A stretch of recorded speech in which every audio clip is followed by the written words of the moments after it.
Hey, Oryx. How was your weekend?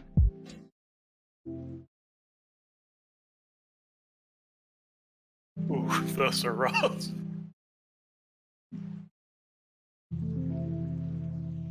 That's good. Oh yeah, it's fun, but I mean, I'm still young and I feel it the day after.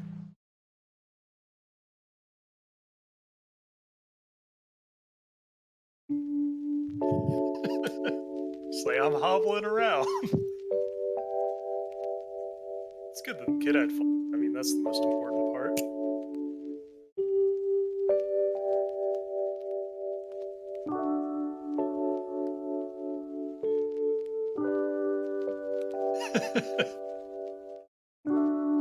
It's always good.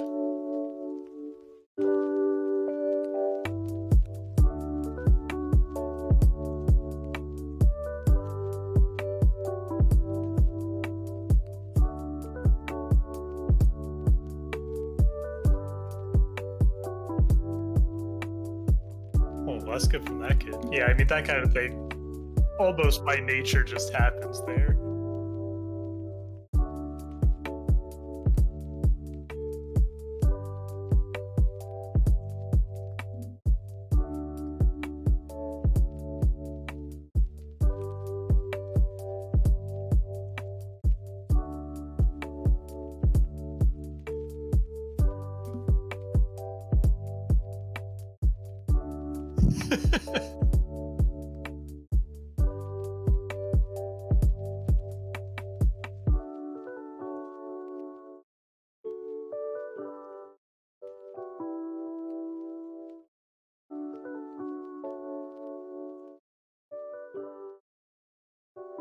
That's always good. I mean, that's the real reason you go. Like, if you're not impressing the kids, you're doing it wrong.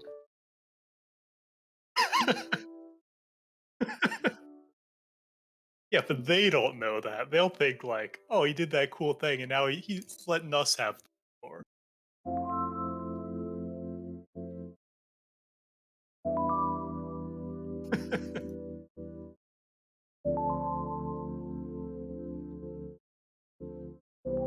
It's just like, "Nope, I just can't get out right now."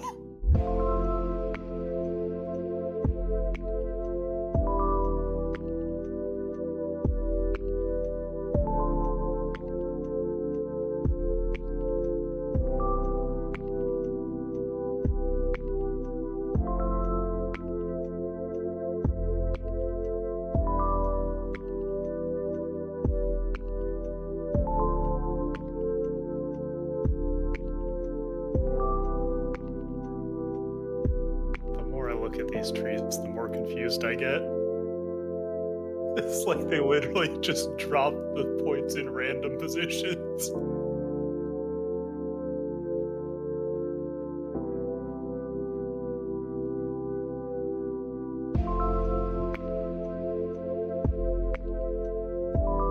I mean, I still think the Mistweaver one's pretty good overall. I'm actually, and obviously we'll talk about it more, but like, I think the middle part of the end is too strong that it kind of annoys me.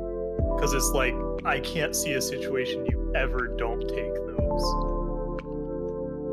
But then like, the monk one, I just keep looking at it, I'm like, there's literally no order to this. It's like, you put a bunch of good stuff in, but like, you didn't look where you put it. And then the brew one, it's like, it just feels bad because I feel like so much of it is just taking old stuff that you have. Mhm. Yep. If you'd like, I can always send you my Brewmaster thoughts, because I probably won't be there for that, but I assume you and Drew will also have a pretty good coverage, because most of mine are mostly like, hey, why am I taking all of the things I already have for half my points?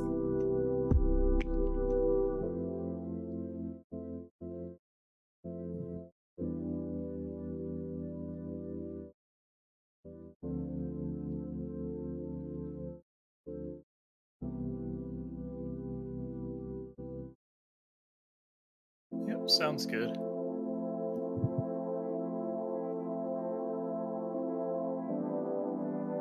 I don't know if you watched like X from Liquid's stream when he was talking to all the people. When I was making mine originally, I didn't think about how pretty much necessary you're just gonna, like, you're always taking Blackhawk statue, which feels kind of weird, for M+ at least.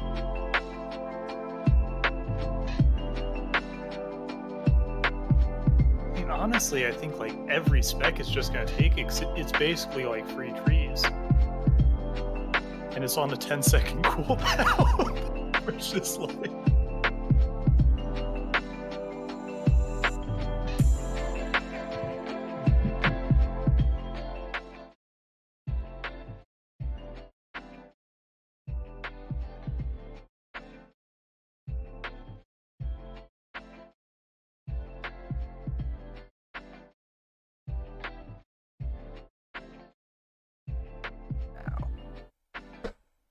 Hey everyone, Warwick's here. So we're back with episode 3 of whatever I'm going to eventually call this podcast, as long as I keep doing it.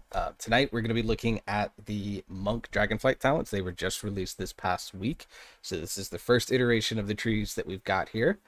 Tonight I'm joined by 2 of my fellow raid members. Right now I have Narwahl with me here. Brewseph will be in a little bit. He's currently in travel for work, and he should be settling into his hotel here soon.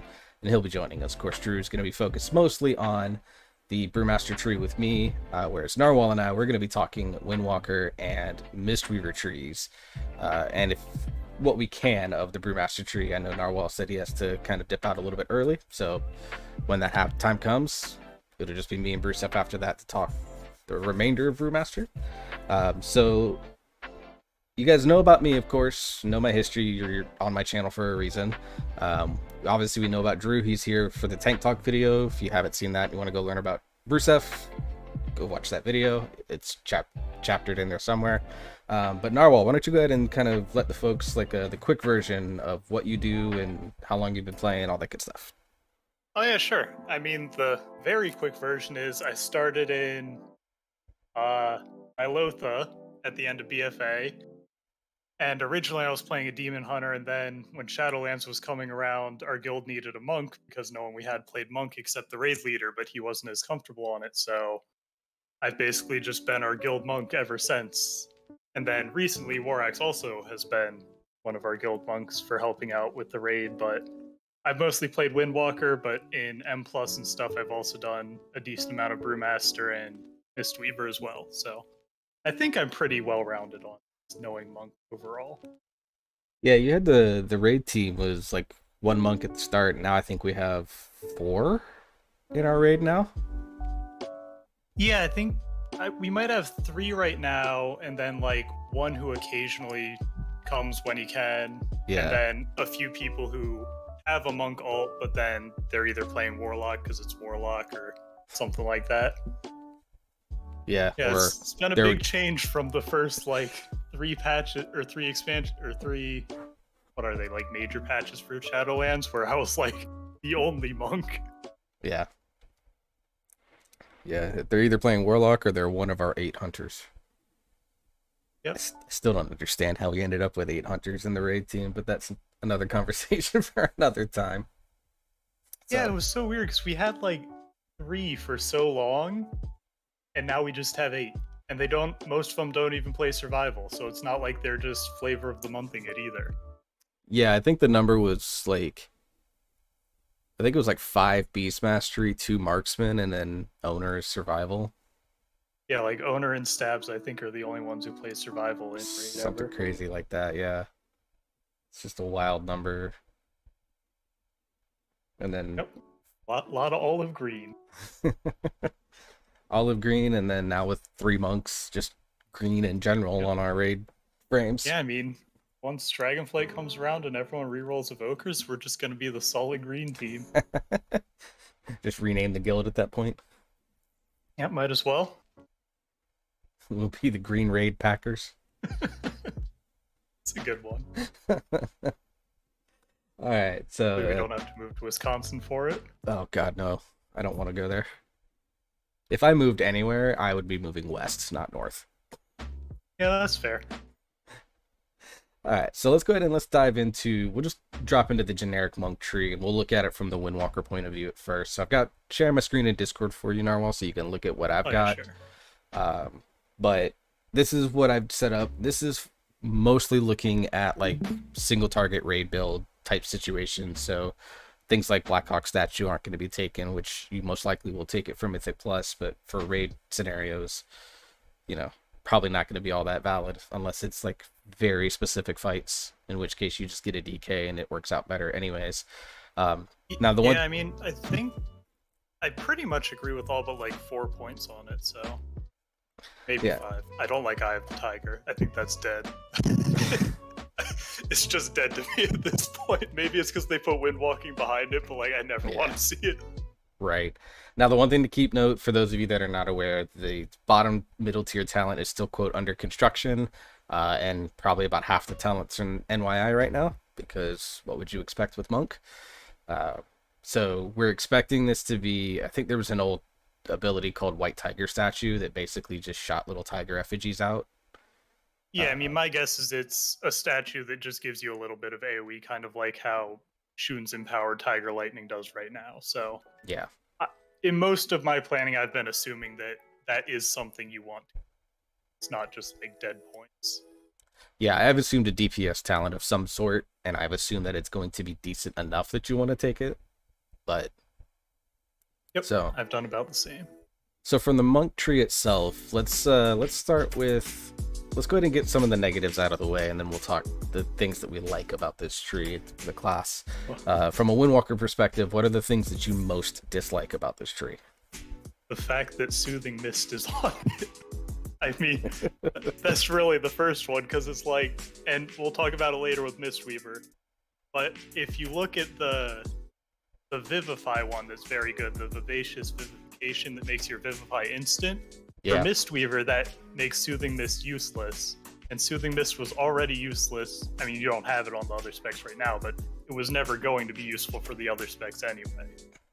So the fact that that's one of the things, and that it gates an extra charge of roll, is just very wrong in my view. I think they should move Detox to where that is. Detox, or my other thought was Celerity, like the Celerity G Torpedo node. Yeah, I could see that. And then that would also be good, but I also kind of get where they want Celerity to be a little down the line, so it feels more impactful. But also that being behind a kick seems weird for like a raid fight where you might not have a kick, so it's clunky is what I'll say for the class tree. I mean, there's a ton of good stuff there, and just the ability to get Diffuse Magic and Dampen Harm together is going to make you like super tanky, especially with instant Vivifies. So it's hard to say that it's a bad tree, but like there are some obvious things that just shouldn't be there.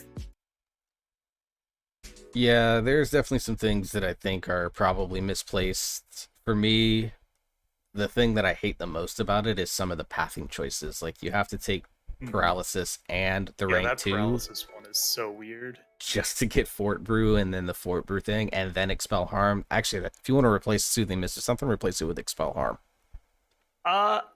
So and then improve the pathing off of Rising Sun Kick. Because I never want to take Expel Harm as Mistweaver, and so I'm kind of okay with it just being shoved to the like right side of the tree where I'm never going to look at it. Whereas like if you replace Soothing Mist with it, then it's like, I guess I have this on Mistweaver now, even though I'm almost never going to press it. Well, you would just give Mistweaver Rising Sun Kick and or Tiger's Lust by default, and just make the third choice node. Oh yeah, I guess you can make that the monk choice. Yeah, that would make sense. Just make that like Rising Sun Kick. Like, it could be the only tree where each spec doesn't get a top choice node separate for themselves. Make it unique, even more unique in that pathing. But I agree with you on the defensive aspect, getting both Dampen Harm, Diffuse Magic, and then potentially Touch of Karma and Fort Brew. Like, that's 4 defensives that you can basically rotate around as you need to. Like, it's almost to a point where if you die as a Windwalker, you probably fucked up pretty badly. Oh yeah, no, I mean, I think even if there are one-shot mechanics, like, you could already just with Diffuse Magic and Fort Brew on like most of Shadowlands, a lot of the mechanics, if you really needed to, you could just tank that yourself.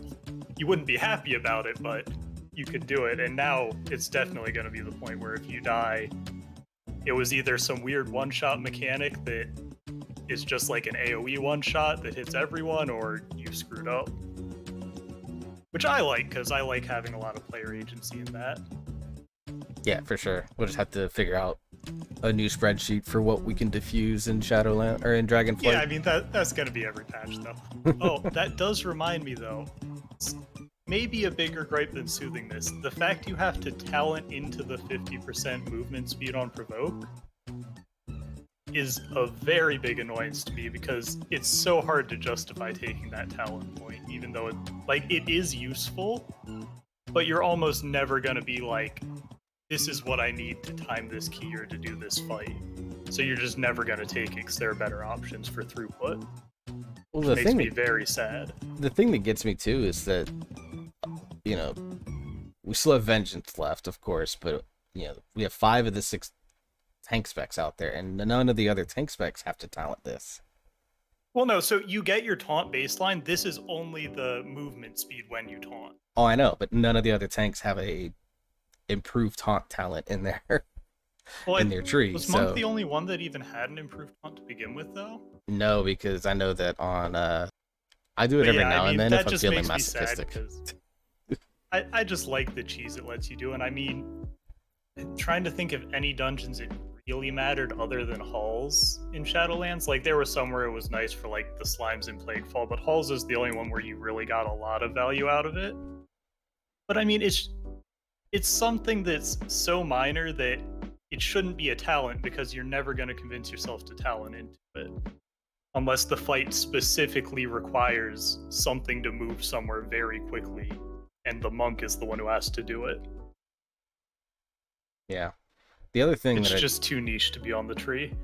Yeah, the Touch of Death as we have it in, there's some, yeah, Gale Burst is in the Windwalker Tree, which we'll get to. So like, I'm curious to see what Touch of Death is gonna end up doing, but yeah, my assumption has been that it's the BFA one, because otherwise, like, if it's the Shadowlands one, Gale Burst is actually useless. Like, there's literally no use for it, and having Storm, Earth, and Fire behind a talent that is literally useless would be good, for sure. But then also, like, in the Windwalker Tree, you have the Hidden Master's Forbidden Touch one, the one to the left of Shun,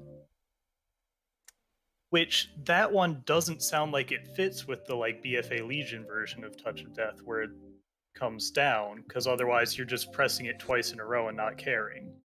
So that talent seems kind of out of place. That one fits more with like the Shadowlands one where... And we'll get into this when we dive into the Windwalker Tree, but this actually to me speaks more to the old BFA version, because you would basically use it again and pan into that, and then with like 1 or 2 seconds left before its cooldown is triggered, which is when it would expire, you use it again and are able to like extend the Touch of Death. Like, there is the possibility. A lot of the trees... so you're thinking it would extend... Okay. Yeah, like you basically have 2 windows to do this in. Okay, that might make sense. I was thinking it would be like a separate one, so if it were to be the BFA one, it's like you do your first one, you put some damage in, and then like... Yeah, or it just adds that 40% damage on Touch of Death into the Gale Burst. Maybe. So what else in the Monk Tree is it that you are a fan of? I mean, I kind of like in the third tier, the first 2 that give you like Party Leech and Party Avoidance. Those are neat. I feel like they're a little strong. Like, it's gonna be really sad if you ever can't take those because they're just so valuable. But I mean, it's good to have. I mean, monks always want more secondary stats, especially avoidance and stuff. Although I guess avoidance won't be as valuable now that you have 4 defensives. Then I really like that Escape from Reality is there, because it's just very useful. It also makes monks even tankier. Not that they necessarily need it, but it is weird that it's a 2-point node, because I don't think you're ever going to take the 2nd point in it unless you need it for pathing. Which, I mean, my opinion is that you will, because I think Fatal Touch is also 2 points. Let me see real quick. Yeah, but I think, especially if it's the BFA version of Touch of Death, I feel like you're always going to have Fatal Touch, because having that on a minute cooldown is really strong. It's kind of like, what's the Ret Paladin one? Is it Final Reckoning that you just, like, maybe Execution or something, where you have, like, the 1-minute CDs where you just dump as much damage as you can? Yeah, there's definitely the 1-minute Ret build, which is kind of still there, but is right now not really functioning that well from a numbers perspective. Yeah, like this build that I've got on my screen is basically assuming Touch of Death is more like the Shadowlands version, but if it's more like the BFA version, then yeah, I'd probably, for both builds, honestly, Raid and Mythic Plus, I'd probably drop Escape from Reality for Fatal Touch. Yeah, what I'd probably do with yours is I'd switch Escape for Touch, and then I'd move 1 point from the Leech into Escape. Just because Escape's really strong, so it's situational whether you get more value out of the Leech or out of the Escape from Reality, but just having the option for Escape from Reality, I feel like makes you so much safer. Yeah, the other thing with Close to Heart and Generous Pour is going to be, does Blizzard increase the availability of tertiary stats? You know, the Speed, Leech, Avoidance, yeah, Indestructible. I've been assuming they'd be similar, but if they're more prevalent, then those are much less valuable. Yeah. We can only assume. Hello, Brewseph. Hello. Yeah, we can only assume that it's going to be the same, but I mean, we don't know with Blizzard gearing. We never have. I don't think anyone understands Blizzard gearing, even Blizzard. So. And then the other interesting thing that may happen, if the damage statue's bad, what I think you're going to do is you're just going to dump those points into the Generous Pour and Close to Heart and just be a stat bot for your party, because that's more valuable than anything. Which I hope isn't the case, because that probably wouldn't feel the greatest to be dumping all of your tier 3 points into survivability instead of like actually getting damage like a lot of other classes do, but I guess it could be worse. No, I agree. The other thing I'm thinking is Fatal Touch. Taking Touch of Death from a 3-minute cooldown to a 1-minute cooldown, like 1 minute Touch of Death, is just kind of stupid, especially if it's the BFA version. Depending on the version, that could be very strong, or if it's the Shadowlands one, completely useless in Raid, but really good in M+. Yeah. So I could definitely foresee where either they move it to a 1-point node and make it just a flat 60, or they drop the 2-point nodes to 30-30, and then you still take it, but you feel bad because it used to be a minute, now it's 2 minutes. I mean, I'll still take 2-minute Touch of Death. Well, yeah, no, you still take it. You just feel better bad because it's like, it's better than what we have now. would have been 1 minute, but now it's 2. I also, this is something when I was watching Liquid Maximum talk about it. There is, because of where Celerity is and the fact you're almost always taking Spearhand Strike, that roll node in the bottom left by Soothing Mist is so much less valuable, which feels kind of weird.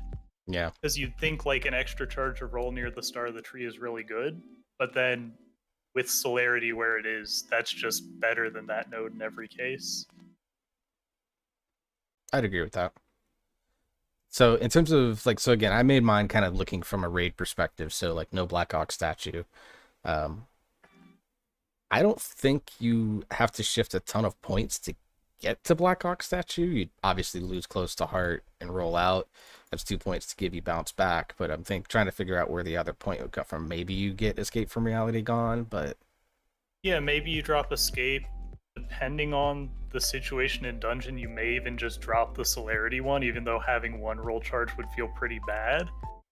But you could also, I mean, if the damage statue's bad, you could drop from that and just go straight for probably also drop Black Ox statue. Could probably also drop Chi Burst depending on.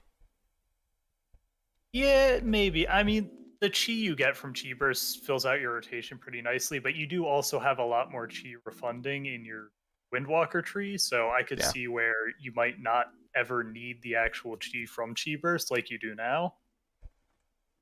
That would kind of be like a gameplay thing where like you'd try it a bit, you'd realize, oh, I haven't needed to press Chi Burst in 2 minutes. That's probably not a talent I should be taking.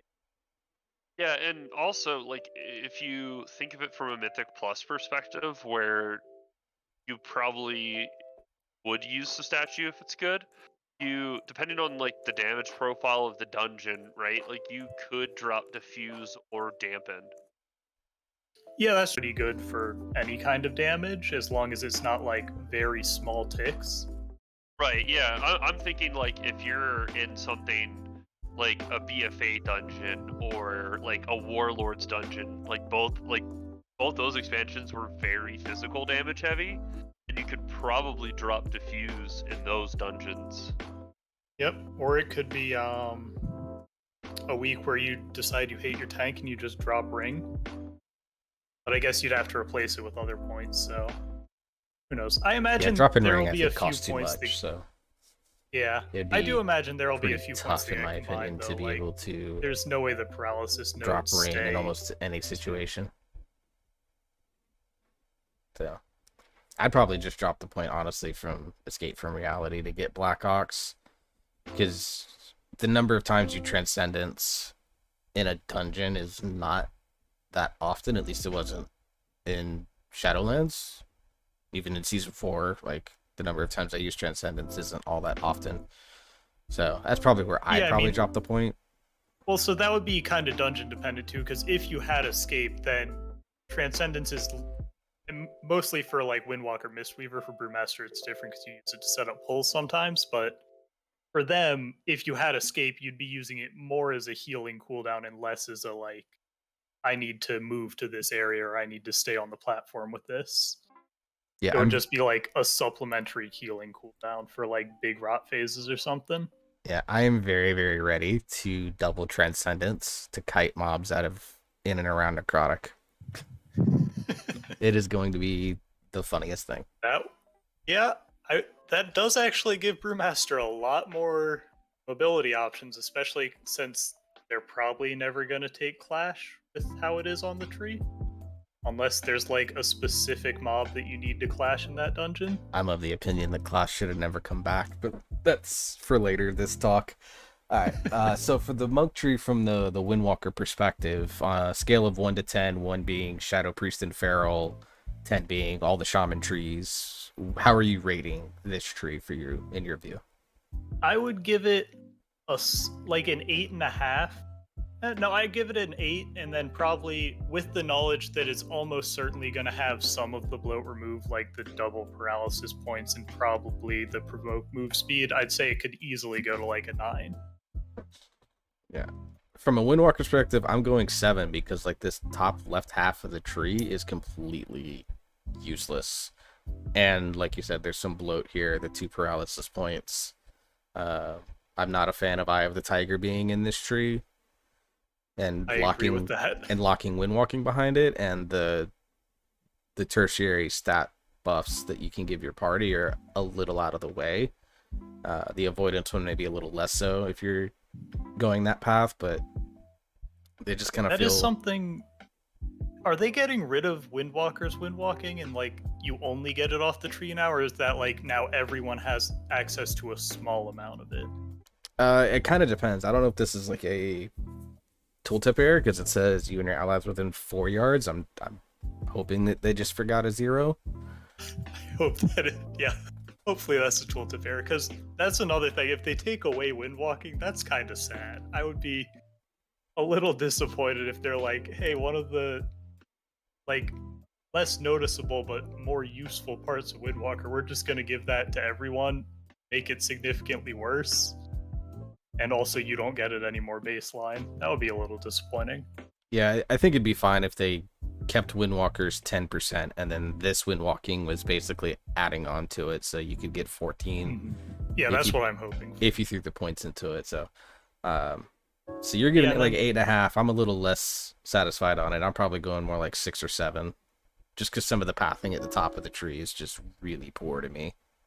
That's fair. I care less about the overall pathing and more just like what options I can get and the amount of just defensive value the options have make it pretty good for me. There is one thing I'm really curious to see later on, and that's with Disable. So I don't know if you guys know, the way it currently works for Windwalkers is if you do it twice, it'll root something, which for this expansion was pretty useless outside of someone screwing up the first boss in Plaguefall. But with it being in the general tree, I am curious if all of the monk specs will get the root effect. So that would make it a pretty valuable take for some dungeons. In the tooltip, it specifically says Windwalker at level 41, targets already snared will be rooted. So for Mistweaver and for Brewmaster, it's just a single target slow. Okay. Yeah, I wasn't sure because I know like some of the tooltips are weird. Like even in the Windwalker Tree, Bone Dust Brew has the Mistweaver tooltip, so it's like it's hard to gauge whether that's just carrying over the old tooltips or a screw up with the errors. Because I could see that being really valuable for Brewmaster and Mistweaver if it did the route, depending on the dungeon layout. Yeah, for sure. All right, let's go ahead and dip into the Windwalker Tree itself. So again, I kind of did a build that's focused more single target, but definitely a lot of nodes that I'd probably be moving around for AoE. Meridian Strike's obviously a possibility depending on what Touch of Death is doing, because I think there's a lot of confusion about it right now. Yeah, I think my assumption is that it will be good, but that is this all for most of my assumptions is that it's the BFA version of Touch of Death, where it's like you use it, it hits like 8 seconds later, and then does some fraction of the damage you did with it. Maybe not that part because that seems to be on Gale Burst directly. But I'm assuming it's not the if something's below 15, you just insta kill it if it has lower health than you version. Yeah. All right. So top of the tree, kind of looking at the Windwalker Tree in general. Again, let's start with the things that we aren't too satisfied with from both a raid and Mythic Plus perspective. So what do you got for me? So the biggest one for me, maybe not the biggest one, but one of the things that annoys me the most, Power Strikes. I don't see why it's not a choice node between that and Fist of the White Tiger, the one where you get 3 chi every 30 seconds. Because it just seems like they do the same thing pretty much. I mean, this Power Strikes basically turns your Tiger Palm into a Fist of the White Tiger, but I see more value to having the choice for when you use it, because sometimes Power Strikes just seems annoying to manage, and I would rather have the choice. So it seems odd to me that they don't even give it to you, especially considering Fist of the White Tiger isn't anywhere on the tree, so it's not like they were like budgeting the space between them. Yeah, there's a part of me that's almost like you won't do a builder at all unless it's like Expel Harm, which gives you 1 chi. Like you won't do a builder at all if you have 3 chi. You'll just have to spend either on Blackout Kick, Rising Sun Kick, or Fist of Fury, so that unless you have like a weak aura that's specifically tracking Power Strikes, like if you're just like the general Windwalker player that's like, oh, I'm taking this talent because 100% more damage on a ability I use a lot, and you don't really think about, oh, like this impacts the way that I use my builders in a very fundamental way, which it does, then I would see like the general advice you would give people would be, hey, if you have 3 chi and you have Power Strikes talented, you better spend. That way you don't waste the chi. I mean, honestly, like the way I'd advise people if they're just learning it is you just play it like you play now, and if you waste the extra chi, then that kind of just happens. Because I mean, with how the build seems to be set up and the amount of chi you're funding, like you're almost always going to be overcapping energy anyway, it seems like. At least that's my guess for stuff, because I mean, it looks like you're getting Ascension, so you're going to have more energy regeneration there. You're getting a lot of extra chi refund that you didn't really have outside of Bone Dust windows currently. So I feel like energy is going to not matter as much, and that lets you kind of overcap chi without caring as much. Obviously, you don't want to if you can avoid it, but it's less punishing to overcap. Yeah, for sure. And I mean, we are getting an extra spender in Strike of the Windlord. So you now have Rising Sun Kick is still 2, Fist of Fury is still 3, Blackout Kick still 1, except for its proc. And now you have Strike of the Windlord and Spinning Crane Kick. So you have what, 5? That's 5 spenders now. Or finishers, yeah, but if I you mean, want to go really, that route. like Spinning Crane Kick, you use an AoE. Strike, I imagine you probably just use it both because that's a lot of damage, and I think it hits everything. Yeah, it and says it it all doesn't say enemies in anything front of you. about being reduced, so I'm assuming that'll scale to the point where you're always using it in AoE and single target because it's just so much damage. Yeah, it'll be like I'm sure somebody will figure out the priority of which do you spend first, Strike of the Windlord with its 40-second cooldown or Rising Sun Kick with its 10-second cooldown. So, yep. I'm Then sure I that guess math will other happen. than that, for the start of the monk tree, I think it's just too many points is another issue, and like especially with the two like flashing fists and touch of the tiger that just give you flat damage around rising or around flying serpent kick. I I agree. mean, they just seem out of place. I get that it helps navigate the tree some, but there's a lot of points at the start of the Windwalker tree, and just feels kind of awkward. Yeah, see, 1, 2, 3, 4, 6, 8, 10, 11, 12, 13 at the start. I mean, 13 isn't, plus, the one for Feathers of 100 Flocks, which is a Torghast power coming back. But, like, honestly, like, 13 to 14 points isn't much different than what most other specs are spending. Like, I think I spend 15 on Feral, and Unholy I was spending at one point, like, 17, and Marksmanship I was spending 20 at one point, so... Yeah, I don't think it's necessarily the amount you're spending that I have the issue with. It's more like what you're spending it on, because like with it just being like flat damage for Tiger Palm, flat damage for Fists of Fury, like it's hard not, well, especially the Fists of Fury one, it's kind of hard not to take it, but then you're like, it doesn't really incentivize you to take stuff like Flying Serpent Kick and Touch of Karma that you've had and you probably should have, because it's like, well, I could save 2 points here by taking off these like utility abilities I'm not necessarily going to use as much and just getting more flat damage. But for the health of the spec, I feel like that's not a good thing in the long run. Yeah, I mean, they could probably drop these to 1 point, because there's a lot of stuff down in this middle part of the tree, and even kind of in the bottom part of the tree that I would love to get. Yeah, I'd like either them dropping those, or it's kind of weird that it's like 4 points regardless of where you start to get to like the next tier of things. Like I feel like most of the other specs have like 2 or 3 rows you have to get to the end instead of 4.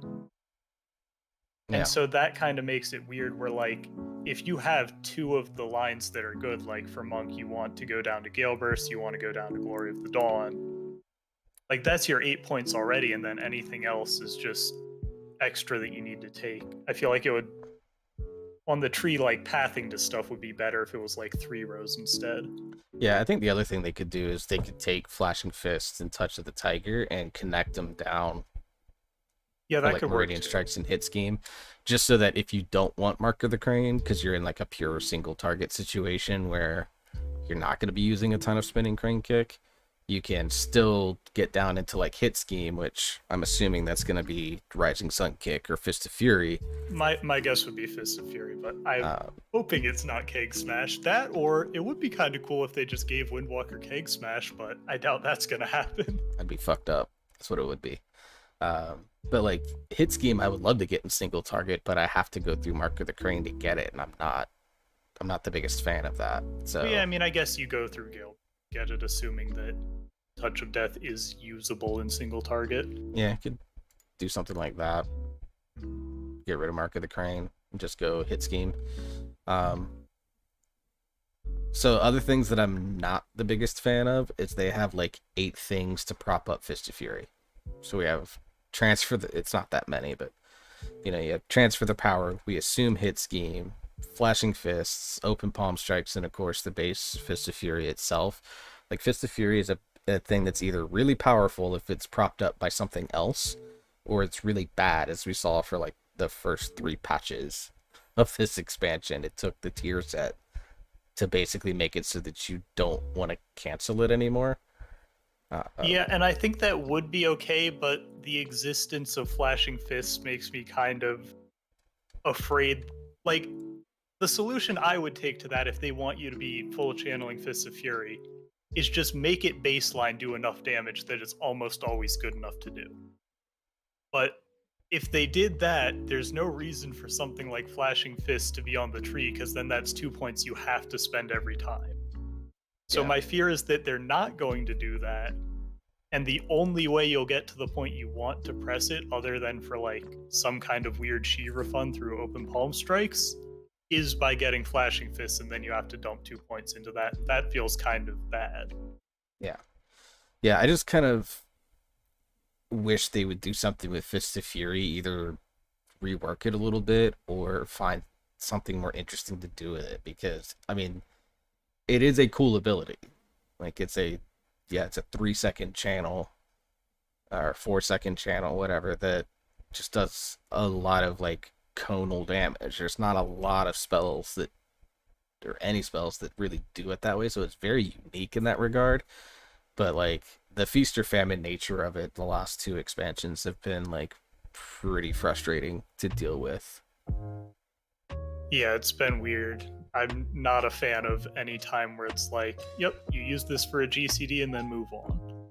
The other thing that I don't know if I like it or don't like it is like this bottom middle of the tree is like 4 talents, or 5 technically with invokers, and maybe even one here that's still, I guess, never figured out, that all prop up Zhuan. Like they really are leaning into Zhuan being like super powerful. Because you get I mean, I guess that's kind of how it is right now, though. So I'm okay with that, as long as it's done in a way that it doesn't feel like if you like lose your Shun and it just dies right away or something, like, or if it jumps off like it does on Eye of the Jailer or something like that, that you're just completely out of luck for damage. Yeah, and then I think the thing that interests me the most, well, there's 2 things that interest me a lot. One is Teachings of the Monastery becoming a Windwalker thing. Yeah, I'm happy with that because I enjoy playing around it as Mistweaver. It at least even if it's not good, it adds a fun way to play, which I think is one of the best things you can do for these talents. Well, my question is, does the additional blackout kicks, yes, they all have a chance to reset Rising Sun kick, but do they also trigger the 1-second cooldown? Yeah, that's one of those things where, like, on all of the trees, you can never really tell until you test it, and it's like, do they all reduce the cooldown? Do they all have a chance to, like, proc it? It's more a Mistweaver thing, too. Like, we'll talk about that later, but some of the Mistweaver ones, it's like, do they give you extra mana? Yeah. I think the only, like, coupling interaction I'm pretty sure should work. I'm not quite a fan of the second RSK being a flat damage amount. It probably keeps the talent from becoming insanely strong in the end game, but I feel like it should just be like a percentage of the damage done. That way it makes something like crit feel valuable to the spec, because if you crit for 30k and then all of a sudden the second time it does like, 20% of that damage, that's still a second time hitting for like, another 8 or 9k, which is a pretty nice little single target burst window. Yeah, I feel like part of it is that it makes it a lot easier to tune, though, if it's like the only benefits you're getting are like interactions with other talents like Shun's Battle Gear and like the Restoring Chi, because otherwise you get to the plot easier to manage if it's just a flat amount. That's fair. I'm not disagreeing with the fact that they made it a flat amount. It's probably going to be fine. I do hope, though, that that flat amount scales with all of your like Rising Sun kick damage increase stuff, which I think it should from how it's worded. Or even your attack power. Mm-hmm. Like as you get more agility, that number increases. Because I mean, agility doesn't scale up as fast as like stamina. So from like PvP standpoint, if it's doing like 5,000 at say eye level 360 versus... I don't think we should talk about monks in PvP. I don't think we want to get them nerfed. Yeah, I think they're going to be insanely strong in PvP. With 4 defensives, yes. 4 defensives, escape from reality, which you already use in PvP most of the time. Instant vivify for your team.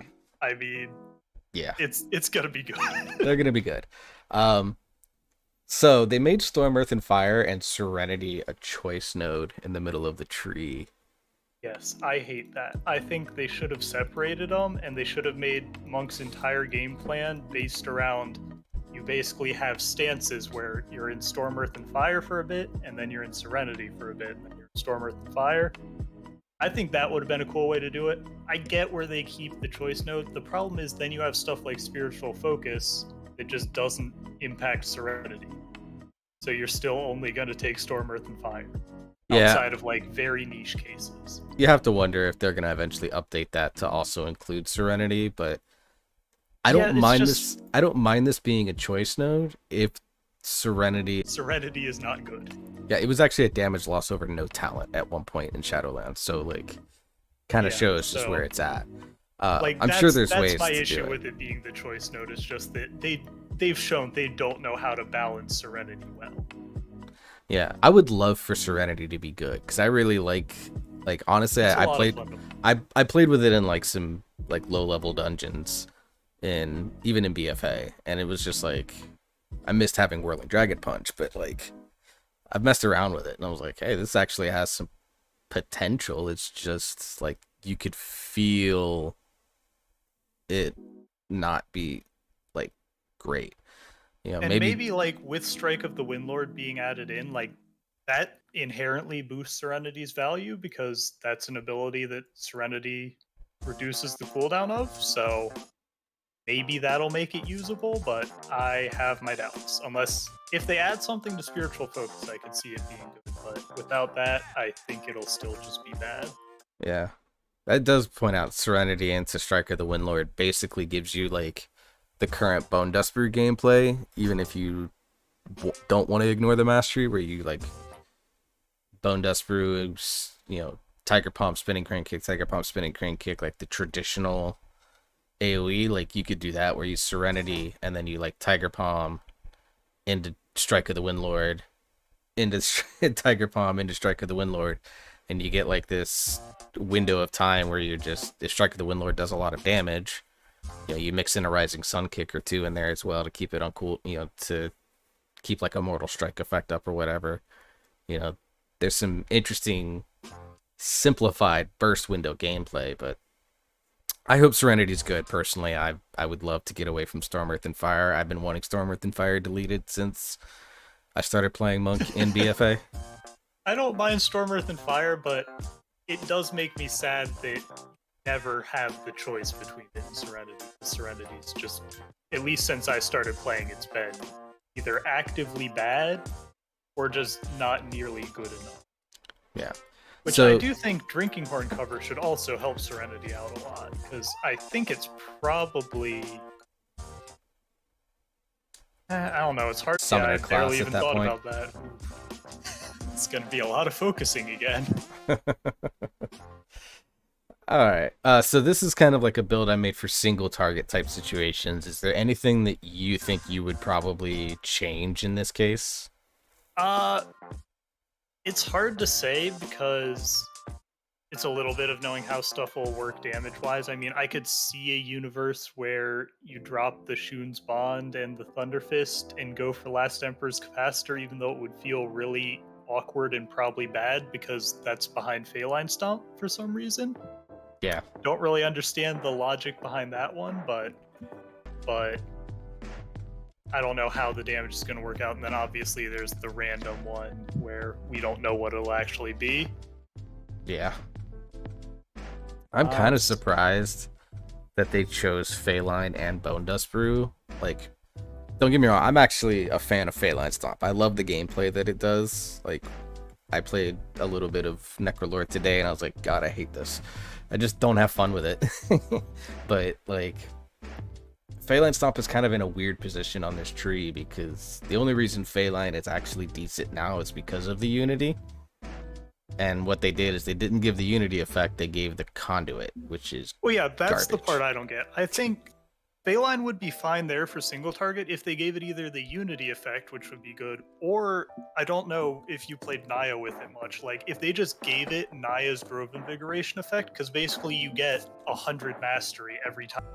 But then they gave it Way of the Fae, which is bad in single target and barely even good in AoE. I wouldn't even consider it good in AoE. And then, like you said, Last Emperor's Capacitor probably should just come off of Thunder Fist, like right here.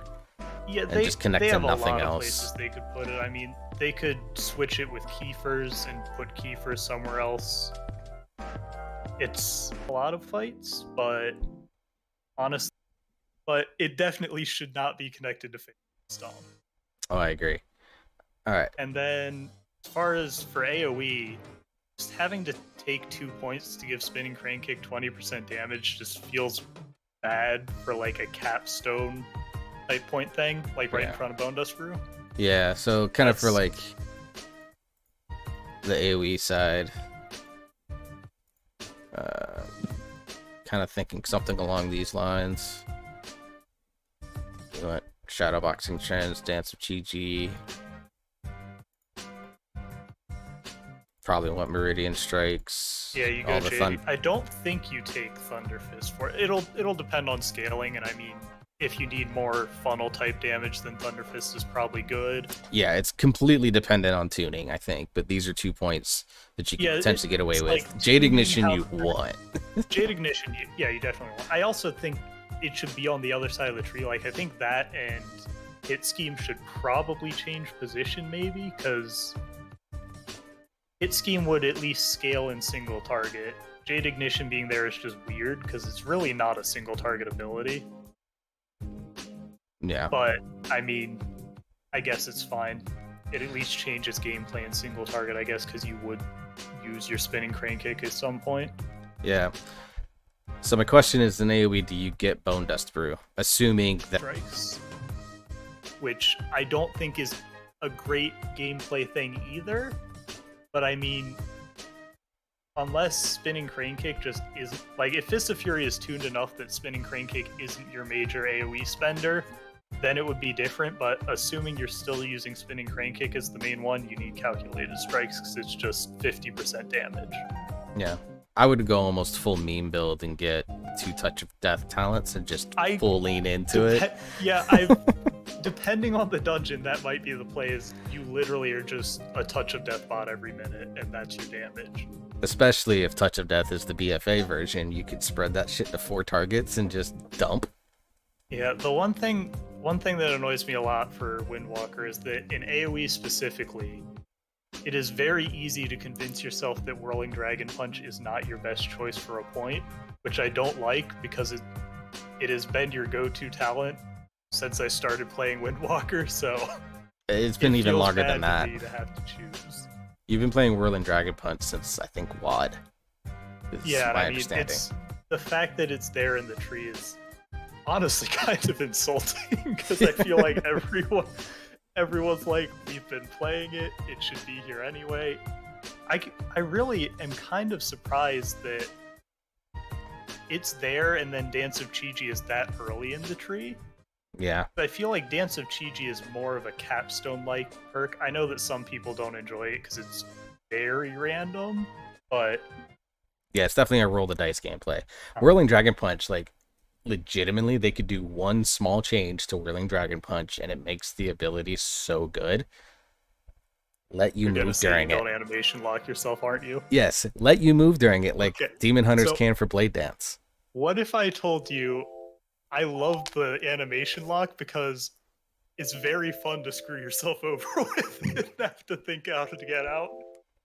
Like, that's one of the more fun things for me.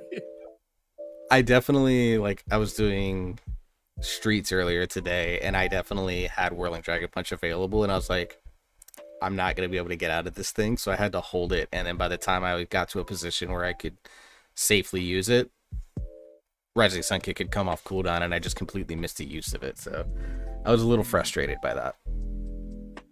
Yeah, I mean, overall, I'm pretty happy with the tree. Oh, I guess we never touched on it. I love the fact that Shun's battle gear is there. Yes. Because it's just fun to use. I've been very sad that Invokers has always been so good that you couldn't run Shun's battle gear because it's just fun to use. I also think Fury of Shun is good. Reading it, I feel like it's gonna feel awkward to play, but I think it's fine. I honestly don't think you're gonna notice it. Like, you could talent this in and then you just play. Well, yeah, that's the issue, is I feel like I'm not going to notice it, and then I'll be like, did I waste a proc where I just wasn't paying attention? The biggest thing I could see that it would be a problem is if you activated it during Shun, seeing how that interacts. Like, that's the only thing I could see where it might be a problem. Other than that, my only 3 real gripes with it are that I hate Power Strikes not being a choice node, as I talked about before. And I just feel like if Feline Stomp's there, it should either just be earlier in the tree and just be a filler ability that you just use, or it should have either the Unity or the Grove Invigoration effect, so it's actually something you would ever consider taking. And I then agree. Whirling Dragon Punch should also be earlier. I agree. Yeah, my biggest hope is that they could make Storm, Earth, and Fire and Serenity an actual choice. That would be nice. But overall, like this tree, I think like the bottom of the tree feels very stuffed. Like there is a ton of stuff there down is here. a lot. And like the top and the middle of the tree is very thin as a result. So I think they could take some of these and move them up and make them potentially more appealing choices. Feline Stomp definitely being one. Hopefully the Bone Dust Brew is not the current version of Bone Dust Brew, because that's I would hope worst. it doesn't do the Chi refund, but I feel like it will. I am happy that they. Well, no, I guess I'd rather they actually gave you the tier set, or not the tier set, the Unity effect where you get random ones, because that felt okay to play around with. Like you get a random Bone Dust proc, and then you spinning Crane Kick spam for like 5 seconds. Like I'm okay with that. The setup for it, where you're like, I shoot, I Storm, Earth, and Fire, I Fist of Fury, Rising Sun Kick, I throw Bone Dust Brew, I spinning Crane Kick 8 times. Like that's where I don't like it as much. Yeah, I think this actually might be don't. So it could be, or it could just be a power level thing. If they're like, this is lower power, so you get that one, because we don't want people just complaining like, oh, we're Bone Dust Brewing for another 3 years. But I don't know. All right. Also, we never touched on it. One last thing I want to mention. Okay. Under Hit Scheme, the talent Inner Peace. That is so garbage. I don't see a reason why you would take this, especially with Ascension on the tree. It is so atrociously bad that it's almost insulting that it's there. I just wanted to mention that before we moved on. It could be Jagged Wounds, which both Bear and Feral have in their tree. Like, oh, here's a single target 20% slow. Like, 20 points deep in your tree. Yeah, it's just one of those things that you look at and you're like, you know for a fact they were just like, we need something here so the tree's symmetrical. We'll just put it there. People might take it, who knows. Yeah. But yeah, that was the last point I had for Windwalker. On a scale of 1 to 10, where do you put this tree? Ooh, that is hard. If I were to just rate like the things in the tree, I'd give it like a 9 or a 9.5. If I were to rate the tree based on the pathing and everything, probably a 7. I agree on the 7, and pathing is definitely the biggest issue. I think some talents can be swapped around. The bottom of the tree, I think, needs to be looked at and refocused. But overall, like, I think in my initial video that I did on this, like, I just kind of sighed and rubbed my eyes profusely throughout reading this whole tree. But the longer I think on it, the more I think that there's a lot of really good ideas here. They just need to tighten it up a little bit. Yeah, I mean, the pathing is clunky, but I am very confident that with a few iterations, it'll be a very good tree. So I am overall satisfied with that. Absolutely. All right.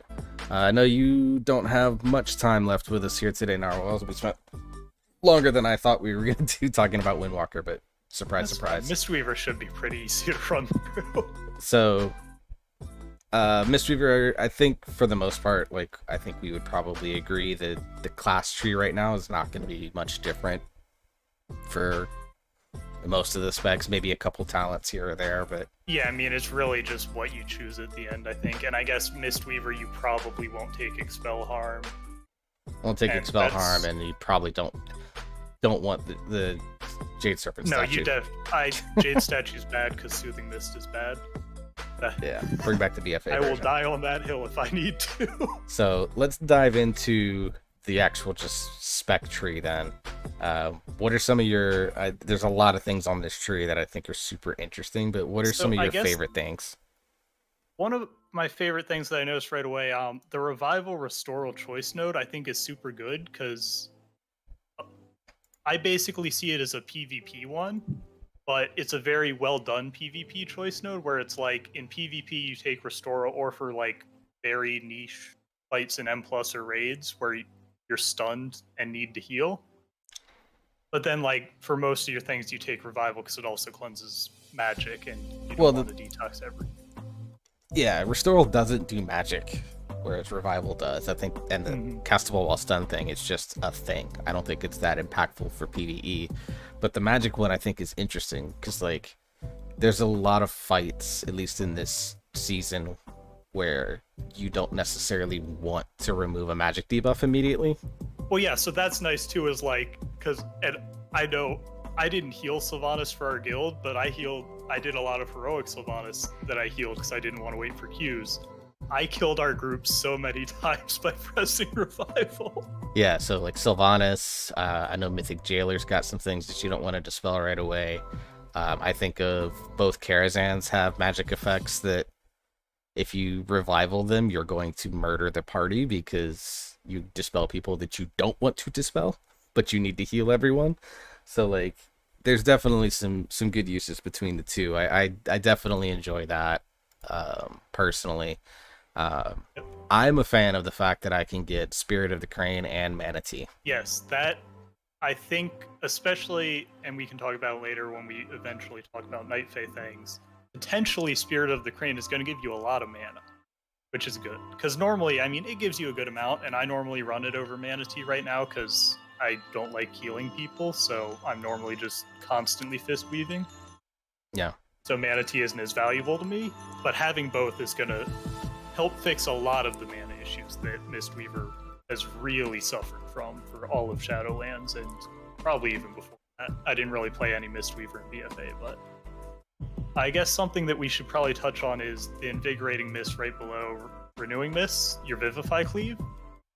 You now have instant Vivify Cleave, so Soothing Mist is useless, which is good, because I hate Soothing Mist.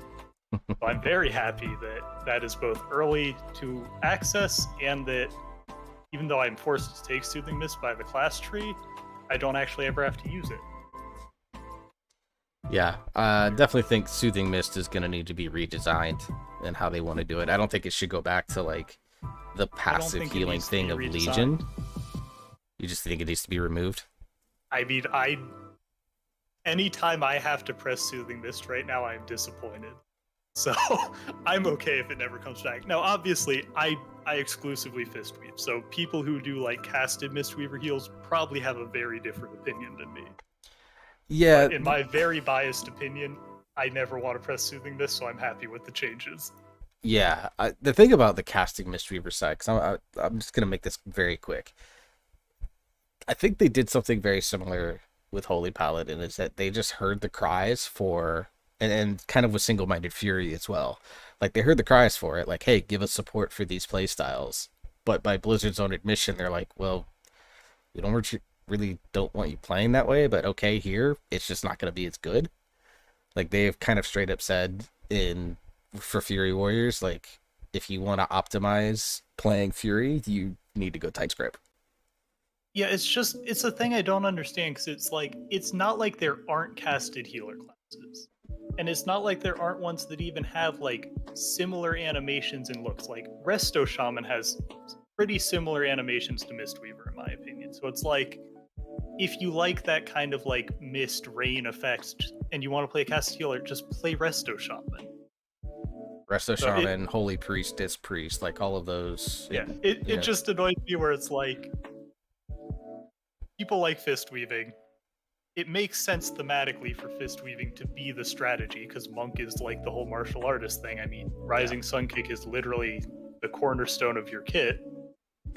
So it doesn't make sense to me to have a full casted play style. So Warx, when did you start playing Monk in BFA? What patch? 8.3. 8.3, and you picked. Did you try Mistweaver then? Yes, I did. I dabbled a little bit in Windwalker and Mistweaver, not as much as I have this expansion, because I was mainly just the tank at that time. But I did play with a little. I did play like a number of dungeons. I did like +2s, +4s, that type of thing, just to kind of get my feet wet with healing. Gotcha. And then Nathaniel, you openly said that you didn't play Mistweaver in BFA, correct? I played it very sparingly. I got like my 10% healing parcel on Raden because it was faster to Q4 for an Unguent Crest than it was as Windwalker, because no one liked Yeah. Windwalkers then. So you were another I didn't play before 8.3, right? Yeah. So up until 8.3, like that 8.3 is when fist weaving made a comeback. And that was because of the Corruption. way, because of corruption, and they had Way of the Crane talent. Yeah. And they had conflict and strife. Yeah. And before that in BFA, it was actually more of the caster playstyle, and that is where, a lot of people were saying, hey, I really want fist weaving to come back. It was something that we had a lot of fun with back in MoP. Because that's originally how Mistweaver was designed, was for fist weaving, and that it was too good, and it got nerfed to the ground. And so it had been caster as far as I know, it was pretty much all caster Mistweaver until 8.3, and people had been saying, we want this back, we want this back. It came back, and then it's kind of been the de facto standard since. And I mean, I feel like, unlike Holy Paladin, I feel like Mistweaver has the potential to be good at doing both, just because of the spells they have access to, and because they have a lot of things that are casted or channeled, but they also have a lot of things that do damage that I think should passively heal other players. Yeah. Whereas, like, if I'm going to compare it to Holy Paladin needs to do damage to generate holy power in order to heal. Yeah. And where I'm not a fan, I do know players, and I am good friends with players that prefer the ranged Holy Paladin, but it doesn't pack that same punch that a melee healer does. And I think Mistweaver, and this is what sets Mistweaver apart right now, especially with this tree, is you can pick your playstyle, and I think both either will be valid. Of course, depending on tuning, one's always going to be better than the other, but at least you have the choice. Whereas in Shadowlands, it's been you fist weave or you're trolling the group, and then and I mean, it was that way in 8.3 as well. And before that, it was if you're fist weaving, you're trolling. And I would hope that it's a little more balanced to where, you can still bring Mystic Touch and hit things when you can, when you have free globals. But to me, having options on how you play is very good, and this probably is the best healer class to do that.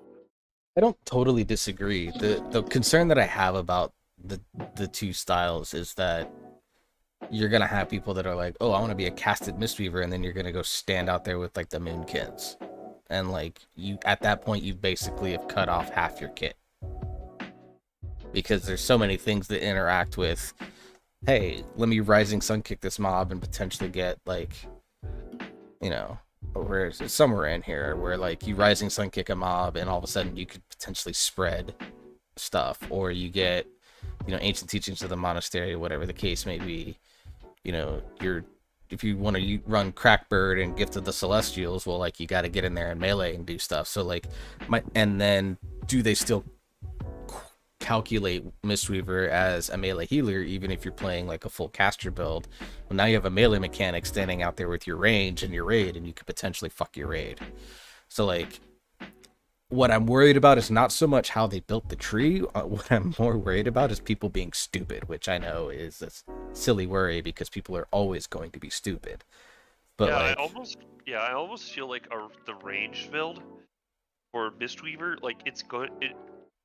It honestly should be a little more like Preservation Evoker, right? So you're not standing out there, in the wild blue yonder with the Moonkins and your MM hunters, but you're like, think back to like TBC Shadow Priest, and think about how Evoker's gonna play.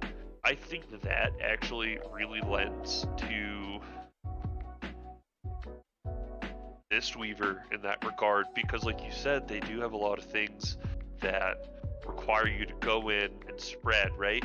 But that's where the good thing is. Think about it, right? If you take, with Mistweaver, if you take Escape from Reality and I have not looked at that talent at all because I'm definitely more... It does not scale your Vivify cleaves, if that's what you're thinking. Yeah, like I said, I'm not a Mistweaver player. I'm just kind of speaking on what I've seen. But, you know, the fact that you have Transcendence, you have Roll, right? Like, you can talent into Tiger's List, you have so much movement. It's like, I need to pop in and do this real quick. Like, you roll in, your Rising Sun Kick, you spread, and you know, you can get the healing, and then it's like, boom, you Transcendence back out, and you start casting again. I mean, I think there is a build here that focuses in and around casting. I kind of just threw one together here real quick that focuses on spreading your Renewing Mist and your Enveloping Mists, taking advantage of like the old, of Upwelling, where you don't cast Essence Font as much because your goal is to spread Renewing Mist and then you instant Vivify. That's mainly going to be your AoE healing now, so Essence Font's role is going to be greatly reduced in this style of build. But even Upwelling still, like, you still get like the extra long Upwelling, which at the cost of an Essence Font, which is still pretty steep at 7% of mana. Upwelling can then have value when you get that max stack on it. You're getting a ton of bolts going out. So like, I think I think there's definitely a role for it. It's just my issue, and maybe it's just because I don't fully understand how, I don't see how this isn't just spamming overheals the entire time. And that's where I have an issue with it. But that's also just a personal playstyle issue of like, I never want to be the one who's in charge of healing the person who goes to 20 or something like that. I mostly just want to put my hots on stuff, not think about them, let it heal passively. So I think there's definitely stuff there for if you wanted to be like the casted healer who's actually like trying to heal everyone, trying to keep everyone up. There's definitely plenty there, especially with them adding like the good legendary for that, the Tear of Mourning. Yeah, Tear of Mourning, Cloud of Focus, in a pretty good spot. Enveloping Breath, like all the stuff that casting Mistweavers wanted this expansion, but we're all separated because of legendaries are there. Yeah. Yeah, and I mean just the availability of spreading Enveloping Breath, like that alone should make, like that combined with Tear of Mourning should just make casting Mistweaver playable healing number wise. I do like that they added, or they're going to implement, the Enveloping Mist costs by 33% less mana while Yu'lon is active. That is new for Dragonflight. That is not the case right now. That is very good for Yu'lon players. So that is a huge bonus for Dragon. Crackbird's still going to have his stacking.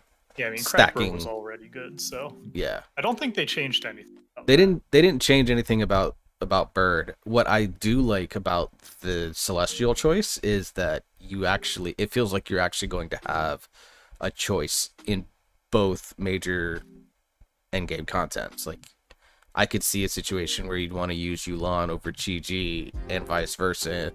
Like, Yu'lon historically better for Raid, Chi-Ji historically better for Mythic Plus, but I think there's a potential for those Celestials to flip places depending on the fight or depending on the tier or tuning. I think depending on the healer, I could see that. I have zero intention of ever taking Yu'lon, so I would only ever take Chi-Ji, but I could see if someone wanted to, where it wouldn't be bad to take Yu'lon. Yeah, Narwhal and I have very similar view on Mistweaver. I'm a huge fan of the Mistweaver playstyle. That's why, like, the 3 classes that I'm considering for Dragonflight, I'm considering them for all their roles, and the healer roles, what I looked for was, is there something where I can mix in damage and healing in a really fun and interesting way? And it just so happens that Druid, Monk, and Paladin all can do that in different ways, which I think is really, that all interest me for various reasons. But I also think the Zen Pulse ability for both play styles, whether it's fist weaving or like more casted heals, is just like, that's a good ability for just doing damage. I mean, it's better in AoE, but yeah, absolutely. Especially since you don't need Expel Harm now. You can just put that on the Expel Harm button, and that's your new Expel Harm. I don't have a button for Expel Harm personally.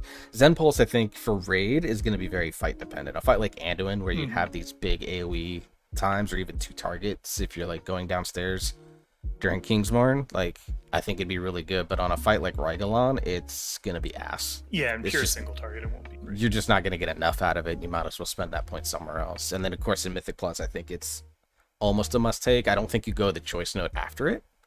Yeah, no, I think you never go that choice node because neither one of them is particularly good. Yeah, same with Song of Chi-Ji. Please stop making this a thing. I could see a situation in a like very specific dungeons where you might take it, and I mean you have like 2 or 3 points to throw around in the middle, so I'm okay with it being there. I'm glad it's not really tied to anything because you're always going all the way up the right row anyway, so it's not like it's ever stopping you from getting a farther down point. Yeah. Just let me glyph it purple so that when I can throw it, I can PTSD anyone that's had bad experiences with the sleep clouds from the season. Yeah, and then let's see. Overflowing Mists, I think, is good for Brewmaster. I feel like it's probably not that good for anyone else, but you may take it just because it is free value. Each thing of Stagger, though. For Bear, yes, potentially, yeah. But I'm assuming it works like Brush It Off, like entirely. Yeah, if that's the case, then yes. But Overflowing Mist, I think, is just good for all tanks. But it's going to shine a lot on something like Blood DK, even though I still don't think they'll need the help. But like Bear Druid and to a lesser extent the shield tanks, which have decent help pools, but not the great ones. I think these are going to be very useful for them. But I think the biggest issue with it is that it's 2 points, and really, it should only be 1, I think. Yeah, but the thing is, like, weirdly enough, I don't feel bloat in this tree like I do a little bit in the Windwalker and quite a bit in the Brewmaster Tree. You know, I think that's probably the only ability, and maybe it's just because the second point doesn't scale as well, like you get 3% instead of like the 4 you would if they added equally. Yeah. And the only reason you have to really put the 2 points in is because for caster builds you want Yu'lon. Yeah, and I mean, maybe if you're going for a Phalanx Stomp build, although if you did that, you'd probably go through Nourishing Chi instead of Overflowing Mists. I mean, if you're doing a Phalanx Stomp, yeah, if you're doing a Phalanx Stomp build, Overflowing Mist may not be the most important talent anyways. Like Calming Coalescence, by the way, get rid of this thing. Yeah, I'd love for it to be different. The problem is, if you're doing a Phalanx Stomp build, it costs 1 point versus Nourishing Chi and Yu'lon's Whisper costs 2 points, so you might take it and just never care about it. That's true. But yeah, I could see Phalanx Stomp being a build if they change how the middle of the capstones work, because, I mean, extra blackout kicks, assuming they work with Spirit of the Crane, basically refunds all the mana you wasted on Phalanx Stomp, so that's good. And then the Awakened Phaline letting your Spinning Crane Kick do healing outside of Chi-Ji is really strong. So that's pretty valuable. And also just, you get kind of, like, you become a weird, like, mini funnel turret for Rising Sun Kicks, because your Tiger Palms hit 2 things, so that gives you 3 Teachings of the Monastery stacks. Yeah. Then your Blackout Kicks hit 3 things, so you're spending those stacks, and I think that comes out to 9. So you have, if it all works together, you should have a really high chance to reset Rising Sun Kick. So like during your Phaline, you just become a little Rising Sun Kick turret like every 3rd global. So that's kind of neat. Yeah. If you ever need your Mistweaver to funnel, I guess. But if you need your Mistweaver to funnel, then you've... Yeah, I mean, I think most of the value, if you go that route, is just getting Spinning Crane Kick healing for 15% of the damage, which is less valuable if they don't nerf the, what's it called, Gift of the Celestials that makes your Chi-Ji a 1-minute cooldown, but... Yeah. Which I do feel like they're probably going to nerf it to only reducing 1 minute, because I guess we can talk about that. What's probably going to be the I was going to ask about it. Is you grab that, you grab Secret Infusion, you grab Invokers, you now have 33% haste for 20 seconds every minute, and 10% most likely verse every 30 seconds, assuming you don't take Font of Life. which you might take depending on the cooldown reduction, like the chance for that proc.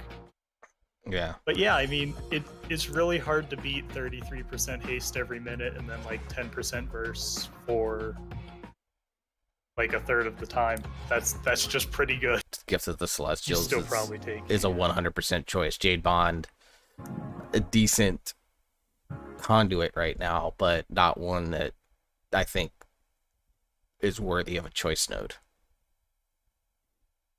So Yeah, I think so. I could see if it's nerfed to 1 minute CDR instead of 2. I could see where you'd take Jade Bond because you'd still get the full length of the Celestial. So you're maybe only reducing it by, say, like 30-40 seconds instead of a minute, but you're getting, I think it's double the Celestial length.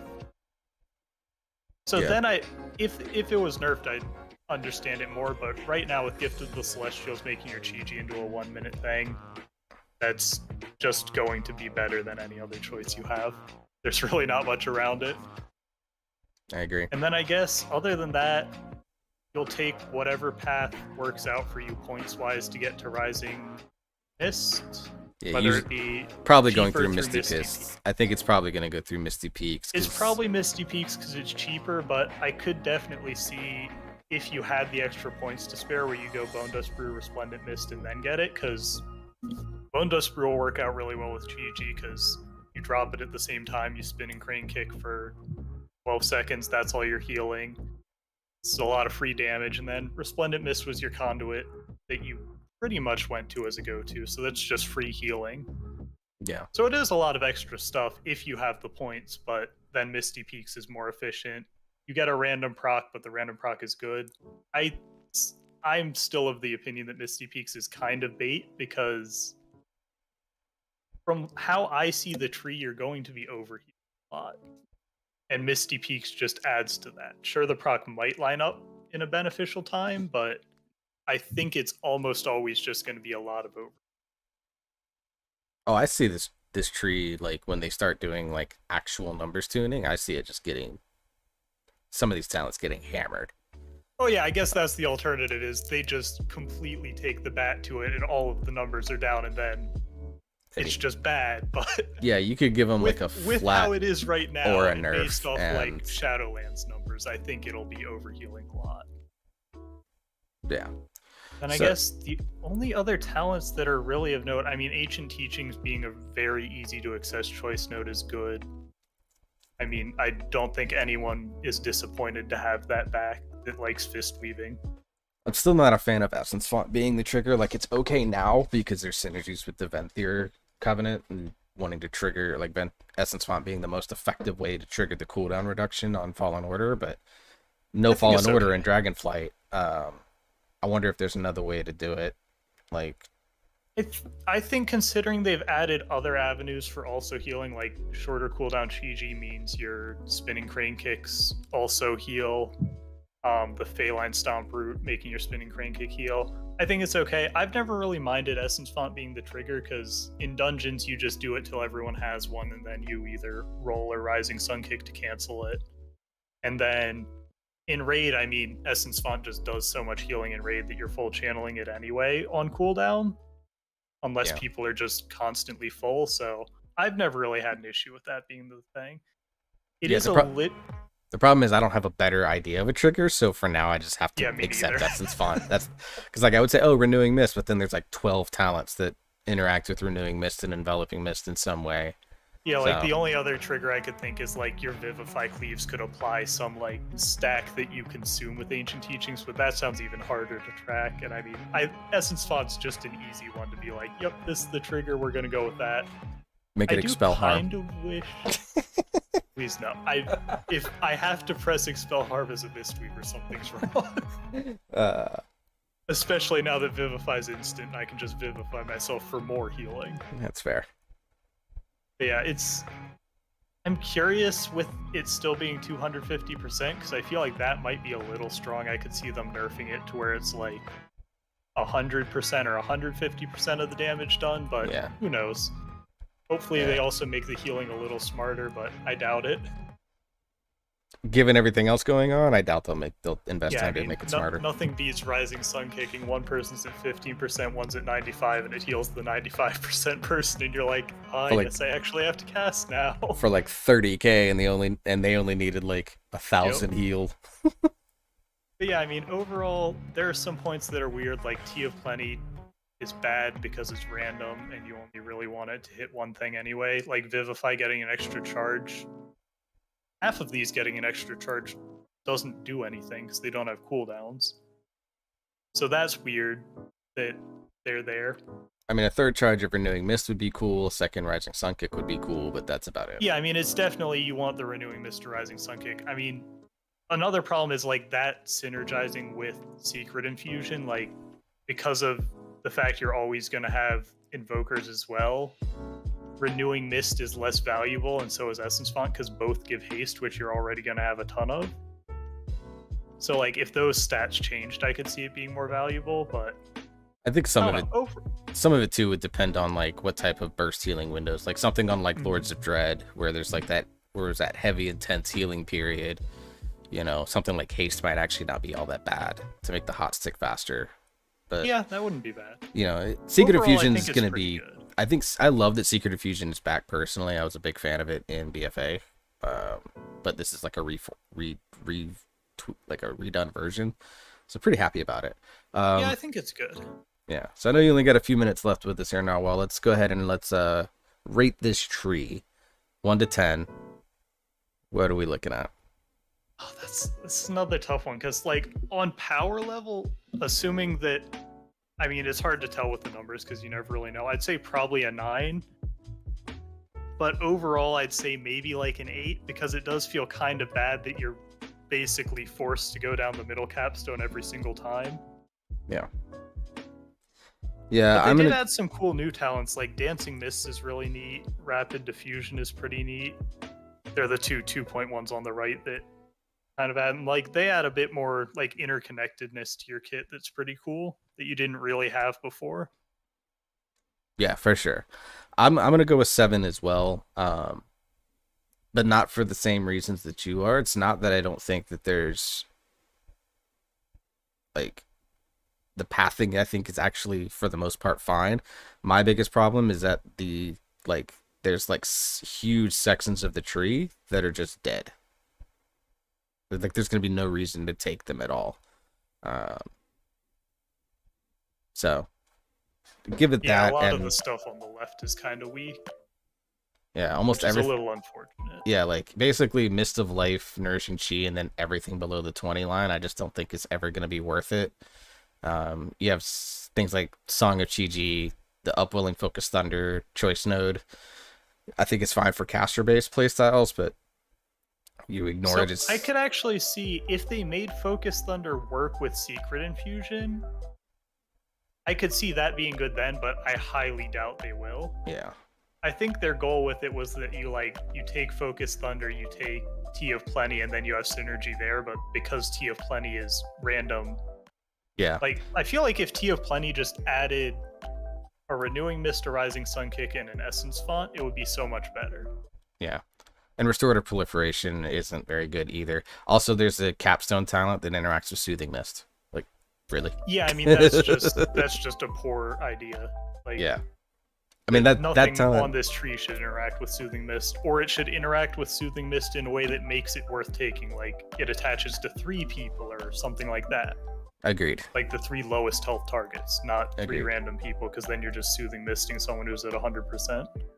Yeah, I would say overall the Mistweaver tree to me, like, is probably the most intriguing of the 3 trees to me, but, like... I think the thing I like about it the most, and this is partly assuming that maybe you'll at some point be able to play with the Phaline things, is that it offers you a lot of different ways to heal. I know I'd mentioned with the monks how it would be kind of cool to be like more of a stance-based class where like initially you do this kind of damage and then you alternate like with Serenity and then switch to Storm, Earth, and Fire and like that kind of play style, which I think you get a little bit of that with the Mistweaver where it's like have your Chi-Ji window and then maybe if Phaline Stomp's good, then you go into Phaline Stomp type healing where you're doing like spinning crane kicks, then you go into When you have nothing, you do Ancient Teachings of the Monastery healing. So it's like it changes your rotation for how you need to heal based on what cooldown. Yeah, definitely. All right, so we're going to wrap up Mistweaver. I know it's just about time for you, Narwahl, to step out. If you want to hang out a little longer, get into the Brewmaster Tree Specs and Monk with you. Oh yeah, I love doing this. I have like at least 8 different variations for like each spec of what I... Hint? In your hotel room. Oh yeah, no problem, man. All right, so Well, let's... I've enjoyed listening. I've been getting all my stuff unpacked and getting all my stuff ready to go for my work trip. Absolutely. All right, so let's look at the general monk tree for Brewmaster's purposes. I kind of made a pseudo single target / somewhat like a general, we'll go that route too with it. From your perspective, what do you think about the monk tree from the perspective of Brewmaster? Kind of 50-50 on it at the moment. There's a lot of things that I really like about it, but there's also things that I feel are a little awkward. So let me start out with the things that I really like. Okay. I like that we're adding Rising Sun Kick to our toolkit. I feel like as of right now, they're in Shadowlands, like you want, and really BFA too, you don't want to press Tiger Bomb, right? And like you have to, right? You use it to fill globals, but Rising Sun Kick and the way that you're putting damage into it, like you can with the talent tree, is it gives you another meaningful like a damage button that feels good to press. Along with that, I actually wasn't sure how I felt about instant cast Vivify until I used it in a dungeon on Alpha, and I like it a lot more than I initially thought I would. It actually felt really good that I'm able to actually just spend a global. It instantly heals me, and it doesn't feel like I need to roll away, bring a piece, and just spam Vivify on myself, right? Like, yeah, you know, if I'm low and I don't have Celestial Brew and Rings down, like I can drop like 1 or 2 Vivifies on myself, and I'm topped off. I don't really like how roll is kind of like all over this, right? Like you have celerity, then you have the talent on the bottom left of it, where it's like you kind of are immune to like stun or like roots and snares, and then you have like another additional like behind Soothing Mist. Like to me, that's super awkward.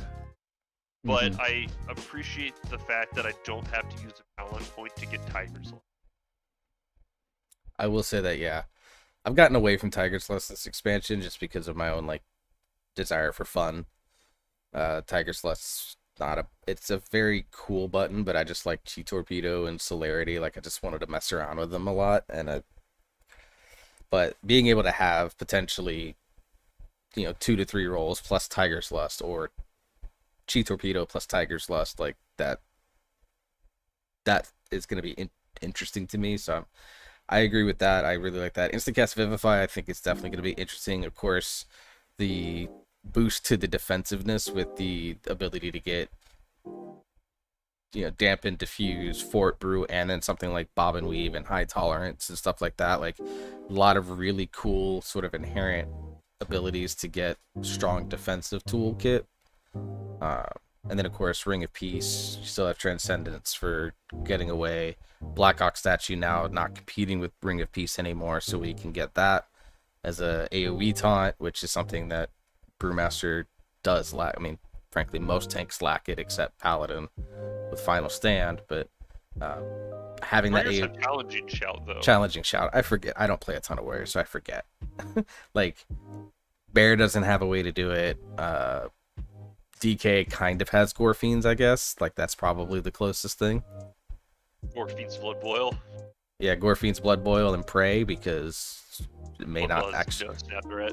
Yeah.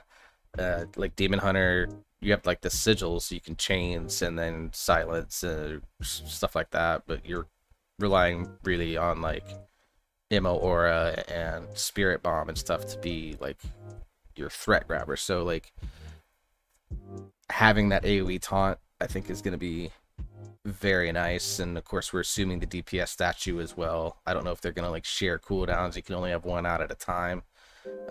That's going to be TBD, but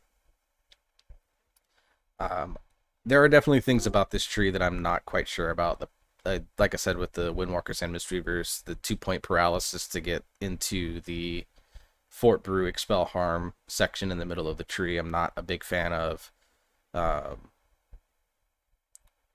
not 100% sold on Rising Sun Kick being part of the Brewmaster rotation, because there's not a lot of support for it outside of like 1 or 2 nodes in the class tree, whereas like Mistweaver and Windwalker both have a lot of support for Rising Sun Kick being like very important.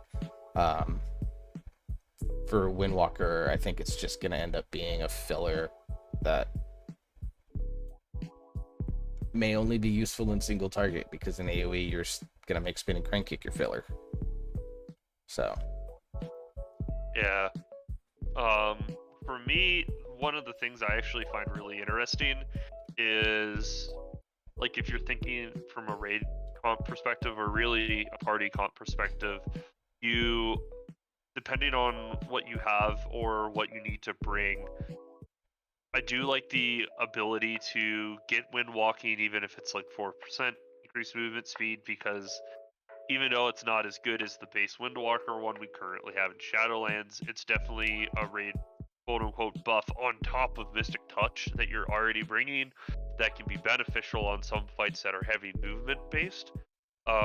Aside from that, you also have the ability to bring party-wide avoidance for everyone, so counters that have a lot of heavy AoE, right? So imagine having a Brewmaster and a Windwalker both on Jailer, right? Like, they're both in melee. So you have like Brewmaster bring avoidance, you have your Windwalker bring windwalking, right? Or if you're running double Brewmaster, just because we know that's a thing, right? Like, that happened for the majority of BFA. One can bring avoidance, one can bring windwalking, and you're getting movement speed and avoidance, which are 2 things that are very, very valuable for certain encounters. On top of just the 5% physical damage that they bring for all of their melee and their hunters. yeah, my only concern is that the Legion avoidance and windwalking are kind of tough to get to with everything else that you have. What are your thoughts on Eye of the Tiger? I know for like, we'll take it. Like, I would not take it. I like that it's not really competing with Chi Wave or Chi Burst. Yeah. But I honestly would much rather bring the avoidance than that, because I'm still I could see that being good on weeks that you're like heavily relying on kiting, like a raging week in Mythic Plus. Necrotic, yeah. I wasn't kidding with Necrotic, where I like double port just to pull a group like between an area and then ring a piece them for the lulls. Right, but Necrotic also like has a 5-second duration now, which is the same as ring a piece. Yeah. And depending on what you're talented, like, just a roll in Tiger's Lust is going to be enough if you don't have ring a piece up. And then outside of that, right, like, you're going to have other ways of dropping it. Maybe like you could be a dwarf. Yeah. Or you could just do the superior races of Kultirian and Panda.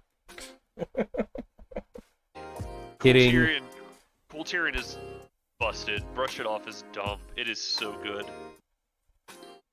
I'm not trying to start a World of Warcraft race war, guys. I'm just kidding. Dwarf is fantastic. Yeah, I dwarf and Kultiran are probably my two favorite races for tanking, and then Blood Elf if you're playing Paladin or Demon Hunter, I think are superior for those two. Yeah. So I tried Equinox's build that he shared on Twitter Yeah. in a dungeon, which he does. He doesn't take Black Ox statue. And he takes the point, and he doesn't take the damage capstone for Windwalker. Yeah, because you can't right now. Yeah, like he doesn't take that. He doesn't take statue, but he puts those into Rising Sun Kick. Yeah, and playing this build on, and then he doesn't take Celerity or Chi Torpedo. He puts it into the Speed on.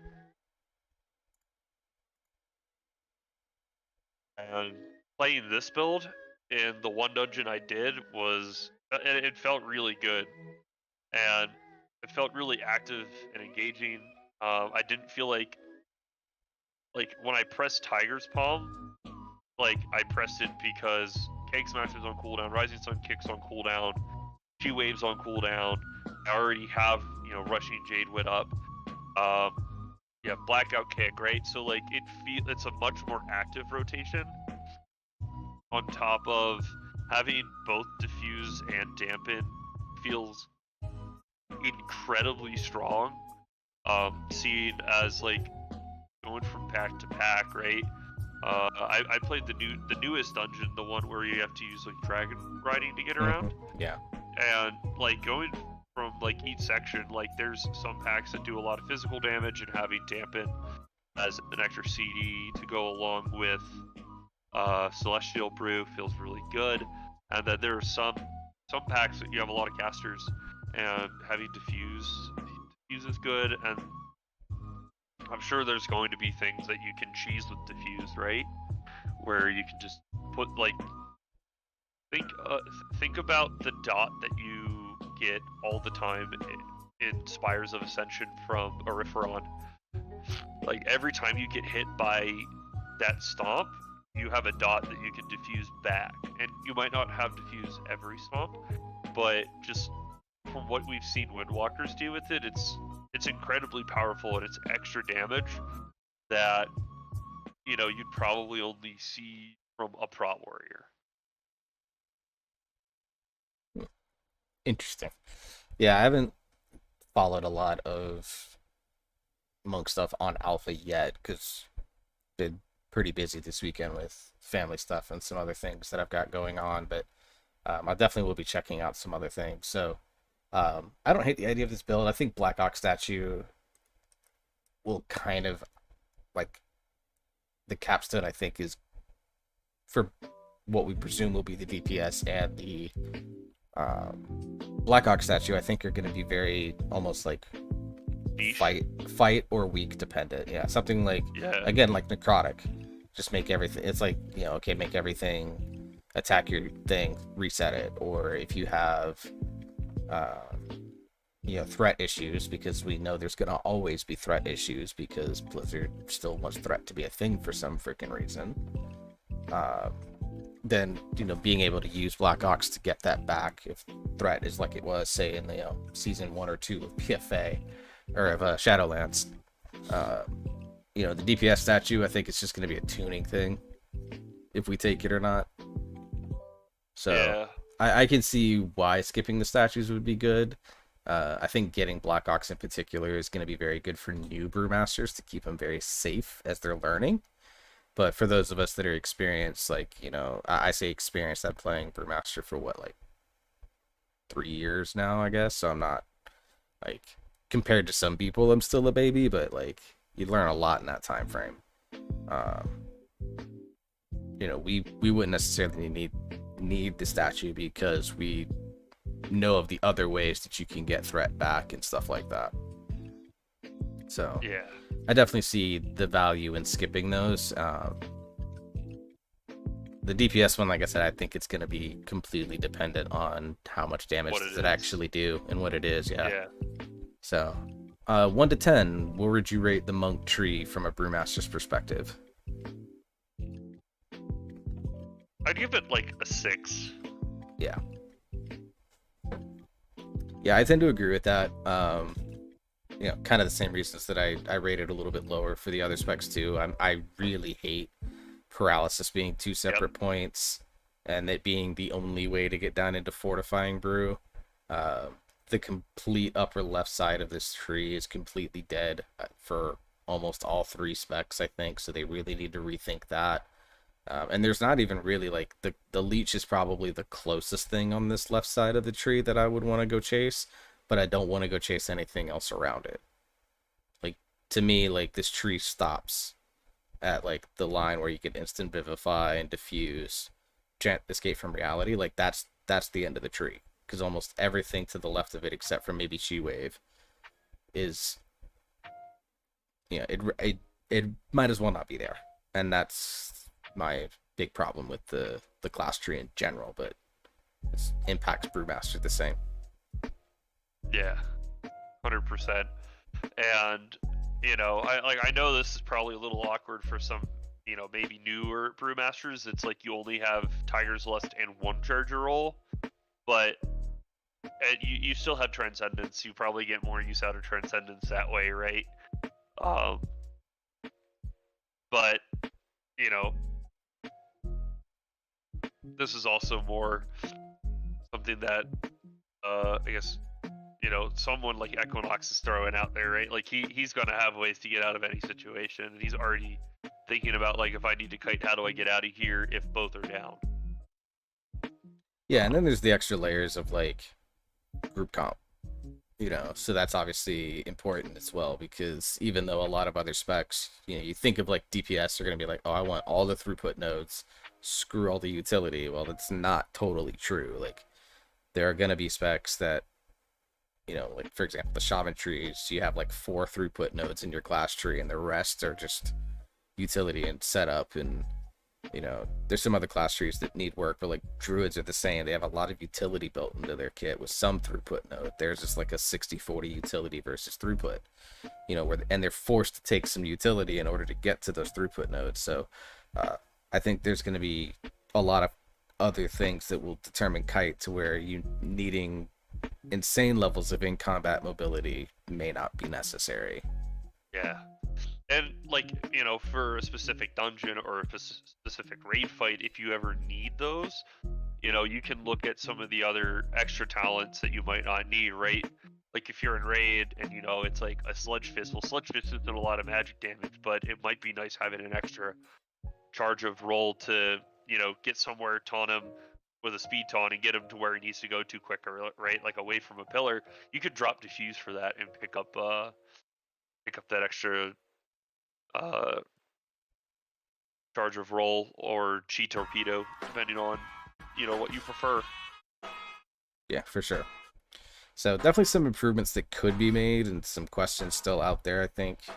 Of course, obviously the middle capstone, but even things like we talked earlier with Touch of Death, which version are we getting? But overall, I think that this tree has potential. It just needs a little bit of refinement. I don't think it needs to be like completely overhauled like probably the priest tree does, and to a lesser extent the druid tree, but it's definitely not like shaman or rogue trees, which are like very well liked by their communities. Alright, so let's move on to the Brewmaster Tree itself. Obviously, all builds start with Keg Smash and Stagger. I kind of made this again as somewhat of a generalist build. If you see that I put 1 to 2 points in a couple places, like Gift of the Ox, High Tolerance, and Anvil and Stave, it's because I'm of the belief that those only need to be 1-point nodes, because the second point doesn't really give you much of anything. Or they could make the 2-point node like in Anvil and Stave's case. Just make it a 1-point that reduces the brews on your one. Does the brew reduction for 1 second. I think that makes sense. Yeah. But let's look at raid scenario to start with. What sort of talents would you be looking at based off of like this sort of generic build, what talents would you be looking at possibly changing? I've never played with Charred Passions, so I can't really speak to how good it is. I know a lot of people were using it for their parses in the first 2 patches of Shadowlands. Yeah, it wasn't until the tier set came around that Charred Passions got pushed out as the raid legendary of choice. Yeah. I mean, Weapons of Order, right? Like, that's still, like, super bursty. It's still really strong in single target, like on Tyrannical and in raid fights. You could probably... I mean, you could drop Healing Elixir and grab Weapons of Order. I'm not a big fan of Healing Elixir. I'm not either. I've never liked taking it. And I know that kind of just ruined your old tree. No, it's fine. I would just put... Yeah. Put an extra point there. You obviously want Zen Med. Yeah, definitely want Zen Med. And I think Fundamental Observation is going to be really good too. Because it takes it from a 5-minute cooldown to like I think a 4-minute. So it's still a long cooldown, but like being able to full channel it when you need it as like an oh shit button, or as, you know, for certain mechanics. Like I Zen Med the pillars on Jailer, for example, and the Orb Soak on Rygalon. But like being able to Zen Med, like, oh shit, I just took a big hit, I mismanaged my brews a little bit, and I don't really have anything else left. I can hit Zen Med and not like immediately get it canceled. Yeah, if I'm being honest, I think that is my favorite change that they have put into this tree out of everything they've done in the Master Tree. Yeah. So in terms of other things that we're looking at, like Quick Sip, I think probably doesn't belong in this tree. No. Like 1% of your damage delayed by stagger. Like purifying 1% of your stagger bar is like nothing. You know, so I don't think this talent really has a place. Graceful Exit, I don't really like. It's only a 3-second movement speed gain, so it doesn't feel like it has any value. Yeah, it doesn't. Staggering Strikes, I loved in BFA because it had a pretty high number that it reduced it by, but here, like 50, 100, like, if that's the actual number, then I don't think it's worth it. At all. Celestial Flames, I think, has potential, but the problem is that it's out of the way. Yeah. You know. But there are some things that they've brought back in. Oh, I also think that Purifying Brews rank 2 doesn't need to be in here, just baseline it. Yep, I would agree with that. It's just bloat. And like, I feel like the Brewmaster Tree kind of falls into the trap of a lot of like the initial talent trees that we saw when they started like releasing, like, what was it, Druid and DK that came out first? Yeah. Where a lot of your points were taken, instead of like what felt like improving your toolkit or like kind of changing, like, oh, I want to do like a Galactic Guardian build versus like an Ursox build, or I can't remember what the 2 builds are right now for Druid. And like, you're spending so many points just to get to baseline of where you need to be or where you're used to being. Yeah. Where like this, right? Like you have to get Shuffle. Why isn't that passive, right? Why do you have to put the extra charge of your Purifying Brew? Like, honestly, I think Zen Med should just be one talent. Like, I think Zen Med should just have Fundamental Observation in it. And there's just so many things that we're so used to being just passives that we just add, right? Gift of the Ox, like that kind of stuff, and it's just Shuffle. It feels weird having to get them back. Yeah, and there's also some very questionable choice nodes. Like, okay, there's like the classic rushing Jadewind versus special delivery. Like, that's been a choice for a long, long time. These talents have been competing with each other for as long as I've been playing the class. And from what I understand, even longer than that. And, you know, both of them have their place. Obviously, special delivery is almost entirely dependent on tuning, and Rushing Jade Wind is just good. But and I think it also depends on content too, right? Like if you're in a Mythic Plus setting and you know we're at the age-old probably has the worst misdirect of the 3 specs. I don't generally run with a rogue, so I don't have and I don't usually have anyone misdirecting aggro to me. So Rushing Jade Wind just makes it easier when I'm playing with an enhancement shaman that's popping cooldowns, or I'm playing with a Fury Warrior, or I'm playing with a Havoc Demon Hunter that just wants to I-beam on full. And then even Frost Mage, right? Like I've even lost aggro to a Frost Mage just because they got good procs on my Vengeance Demon Hunter, right? Like I've used Elysian Decree and Spirit Bomb, and they've crit, and I've still lost aggro damage, and you probably run it in higher keys. But even up into like the 20-22 range, like Rushing Jade Wind's fine. It works. You have more consistent aggro, and your DPS are less likely to nuke themselves by ripping threat on pull. it's also just really consistent damage. Like Yeah. special delivery, there'll be gaps when that damage happens, depending on how you manage your brews. Whereas Rushing Jade Wind, you just refresh it when you can, and you will always have that damage rolling. So, like I said, I like both of these. I'm an RJW fan myself, but I've played with special delivery a few times this expansion. Definitely see its value. What I like is that if these two talents are both tuned well, it's completely playstyle preference, which is like to be the ideal of a choice node. Agreed. 100%. Whereas, like, even something like Spirit of Strength versus Galplin's Imperial Brew, gonna be a tuning thing. I think Galplin's is probably gonna be better. But then you have like Light Brewing versus Training of Nizal. This is not a choice. Light Brewing. That is not a choice. You just take Light Brewing. Yeah, like Black Ox Brew versus Bob and Weave. I don't take that talent. A weird choice node. But it is. Yeah, I just don't take that node because I have dampened the class tree. Yeah, exactly. I probably won't be picking this either. Because I'm almost always going to be taking either Scalding Brew or Salabim Strength, depending on what's tuned, Yeah.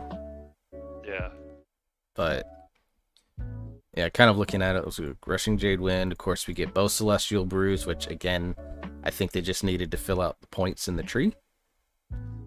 Yeah. Which is kind of what this feels like, but this tree also feels bloated. Like, you talk to Facepalm in order to go grab Shadow Boxing Treads, which I really want for Mythic Plus, and then of course Counter Strike, which I think is going to be really good too for all content. Yeah, like that's a must-have. That's just 100% extra damage on your filler abilities, which you want them to be meaningful to press. Like, you don't want to feel like a Frost Mage, but when you do have to hit them, you want them to do damage. Yeah. So the other thing that I'm not the biggest fan of is, well, I don't say I'm not the biggest fan of. I'm just not sure it's this Fort Brew talent. Like, okay, increases stagger effectiveness while you're out active, but you're already getting Fort Brew, which is baseline very powerful. Yeah. And you're getting it on, yes, you can choose to get more armor.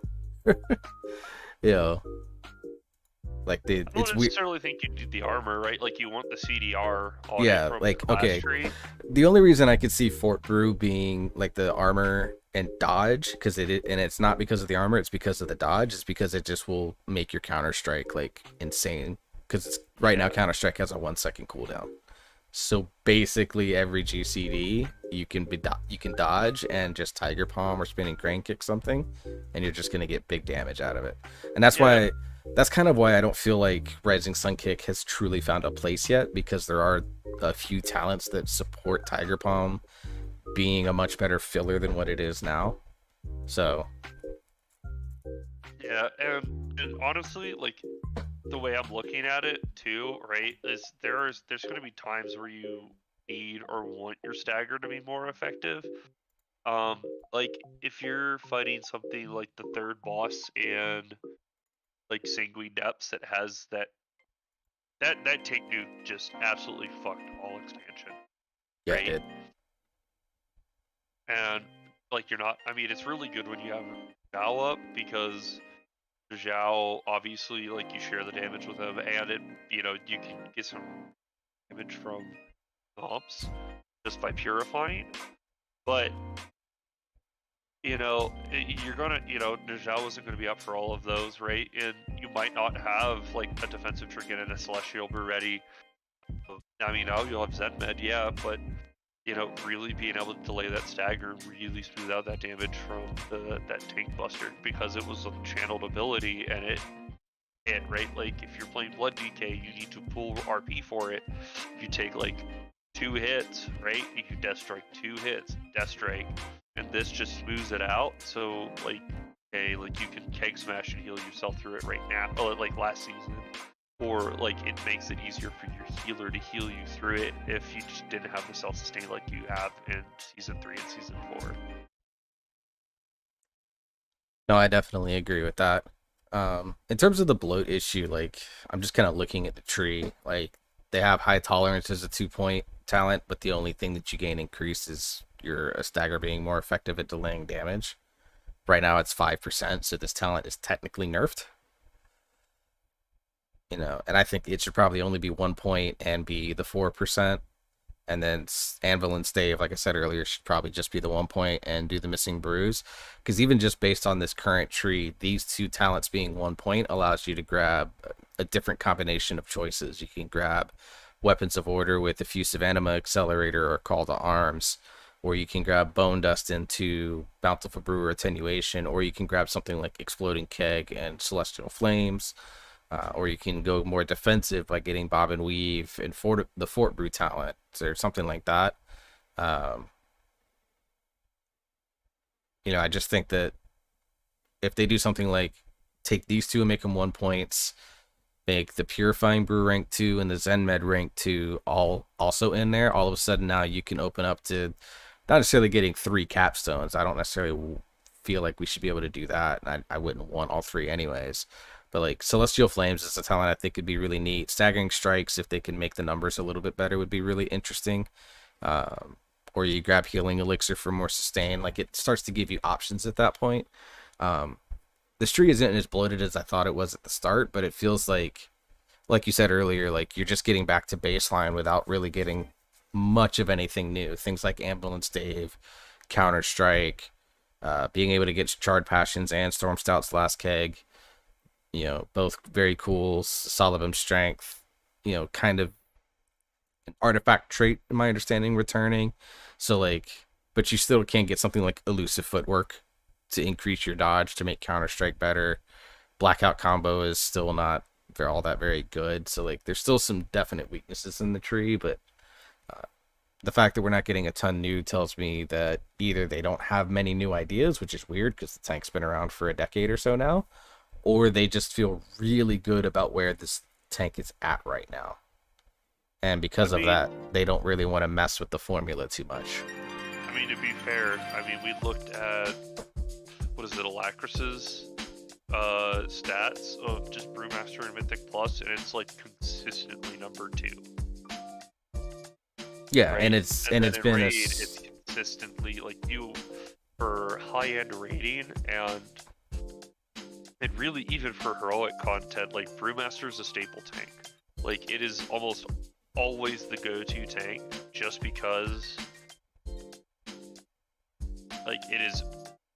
it does require a lot of healing because they usually don't have a lot of self-sustain, but it's very smooth, right? And so you're not going to see a huge swing like a warrior without shield block, paladin without Shield of the Righteous up, right? Because those are, especially early in expansions, right? Those 2 are tanks that are notorious for having downtime in their mitigation early in the expansion, right? I could talk about Demon Hunter, but I don't want to talk about Demon Hunter because it makes me sad where it is right now. But you're always going, you almost always want to have a Brewmaster in your range because it won't almost never just gets one shot. If you get one shot, you failed a mechanic somewhere. Yeah, you're definitely right about Brewmaster's just kind of a staple tank. And you and I have talked about this before, and I've made the statement to you before that Brewmaster, I think, has always been almost underrated in Mythic Plus because there's almost always an outlier. Blood DK, for season 3 and season 4. Vengeance for season 2. Vengeance for season 1 and season 2. A little bit of Guardian in season 2 of Shadowlands, and then Prot Warrior for basically all of BFA with Blood DK in the first season. Brewmaster has kind of always steadily been that just second, sometimes third best tank, like Prot Paladin.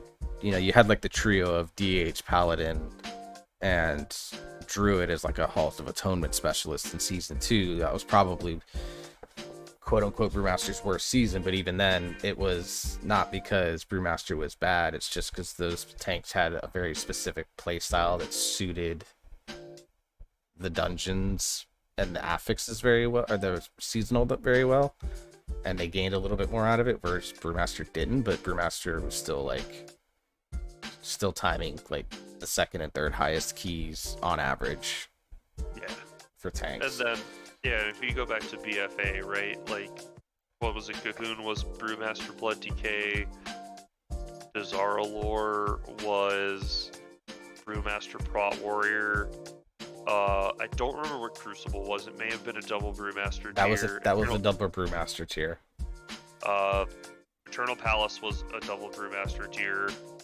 I mean, even in BOD, right? Like, the top end guilds ran like I know Method ran Brewmaster Prot Warrior, but like if you drop down the ranks, you saw a lot of teams still ran double Brewmaster just because it was very easy to play and it was very good. Yep. And it was, I think the only time it was like really bad in Mythic Plus may have been season 2. It was honestly the best tank in season 3 for Mythic Plus with Beguiling, mostly because the way Gift of the Ox orbs were spawning. It was a bug. Yeah. It was a bug, and then it was the only tank that could mitigate Emissary of Tides melee. Yeah. And that was just because Stagger. Prot Warrior couldn't do it. Right, like at some point, like Prot Warrior just struggled to survive, and because you had double Brewmaster, I mean, it was obviously like the staple tank and staple in WoD. It was the staple in Legion, staple in MoP. Yeah, I think like, the only tier it hasn't. I think the only tier it wasn't a staple was Castle Nathria, when you saw a lot of like DK Warrior. In the top ends, but even then you still saw plenty of Brewmasters. Yeah, like mainly because people used it as their raid buff spot because they undervalued Windwalker in that tier. But agreed. But like once people discovered Windwalker, like Brewmaster got pushed out, and then Warrior, DK, or to lesser extent Guardian Druid got moved in. Yeah, I mean, let's be honest here, right? Like, how many guilds have a Windwalker that are Trill, like liquid? Not very many. Right. Yeah, not very many, right? Like they just played Trill on what Trill was good at. And Havoc was really bad. It was really bad. And most fights you didn't want to bring a warrior, but you still needed Battle Shout, you still needed Rallying Cry. Mm-hmm. You brought the Prot Warrior. And they had Lighty or Darky, whatever he wants to go by. That is traditionally Blood DK Prot Warrior main. Yeah, and one of the best raid warriors out there. Yeah.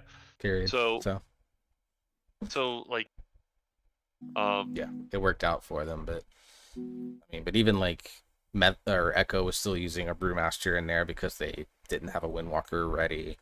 I know that like BDGG was running a Brewmaster because they didn't have a Windwalker. But like, who on Echo would play Windwalker? Mirez, but he's tanking. Yeah, Mirez was tanking. You could probably have Daddy Fragrance do it, but he could have done it then. But I don't think Echo ran Vengeance. They ran Brewmaster Vengeance. Yeah, it probably would have run like Vengeance DK or something like that, because yeah, here's why the spec has always kind of been seen around the raid scene. This expansion, or like this past tier, was probably the first one where you could just pick any of the monk specs and you were going to be fine. Like, that hasn't happened before. Yeah, no, it was really refreshing to see, if I'm being honest. So, all right, so let's talk about a few other talents here inside the tree. So if I'm going AoE build, obviously I ditched. I don't like on alpha. I don't think I really even hit high stagger that often, just because of the gear we were scaled up to, and just heroic dungeon tuning. But you take double high tolerance, bone dust brew, attenuation, and exploding keg. That is a really potent combo in Mythic Plus, in my opinion. Because I would bone dust brew, and then I would exploding keg at the start of a pack, and I mean, maybe that allows you to drop rushing Jade Witch for special delivery. Potentially.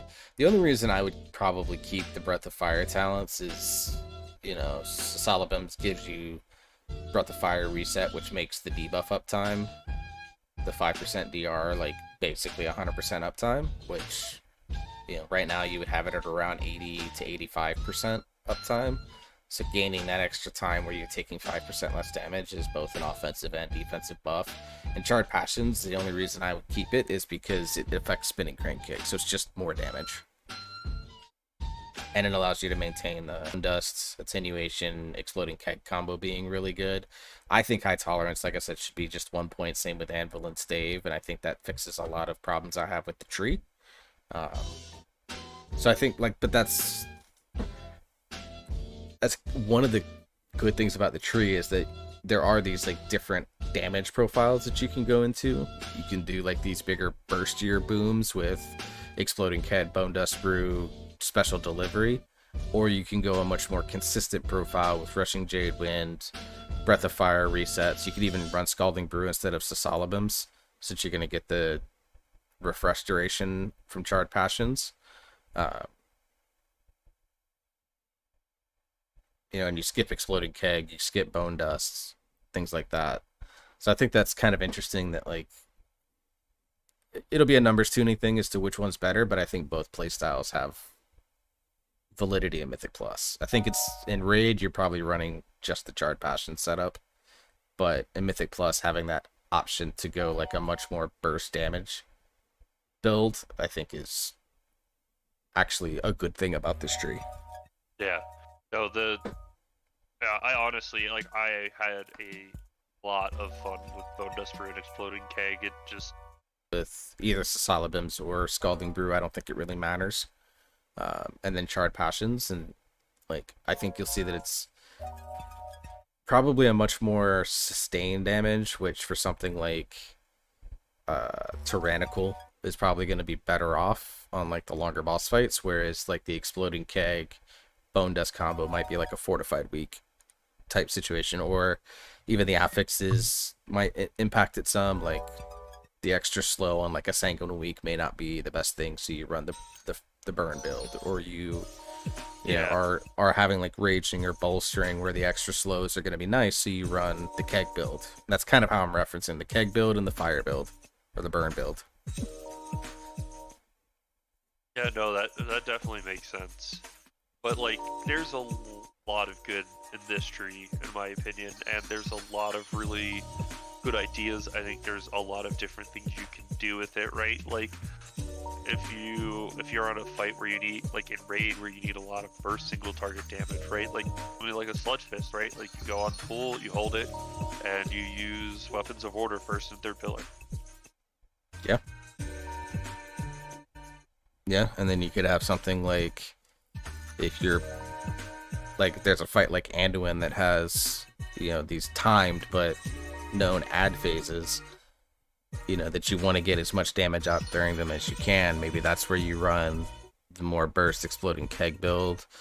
But then a fight like Regulon, which just is going to last a while, you may run the burn build and get your Breath of Fire debuff going as long as possible and stuff like that. So I think there's definitely some good potential switch ups based on what is fight requiring, what is your affix weeks, what does the seasonal look like, what dungeon even you're going into. Like, I really like that about the tree. Like, honestly, my biggest complaint is that I think there should be a couple things just maybe baked together.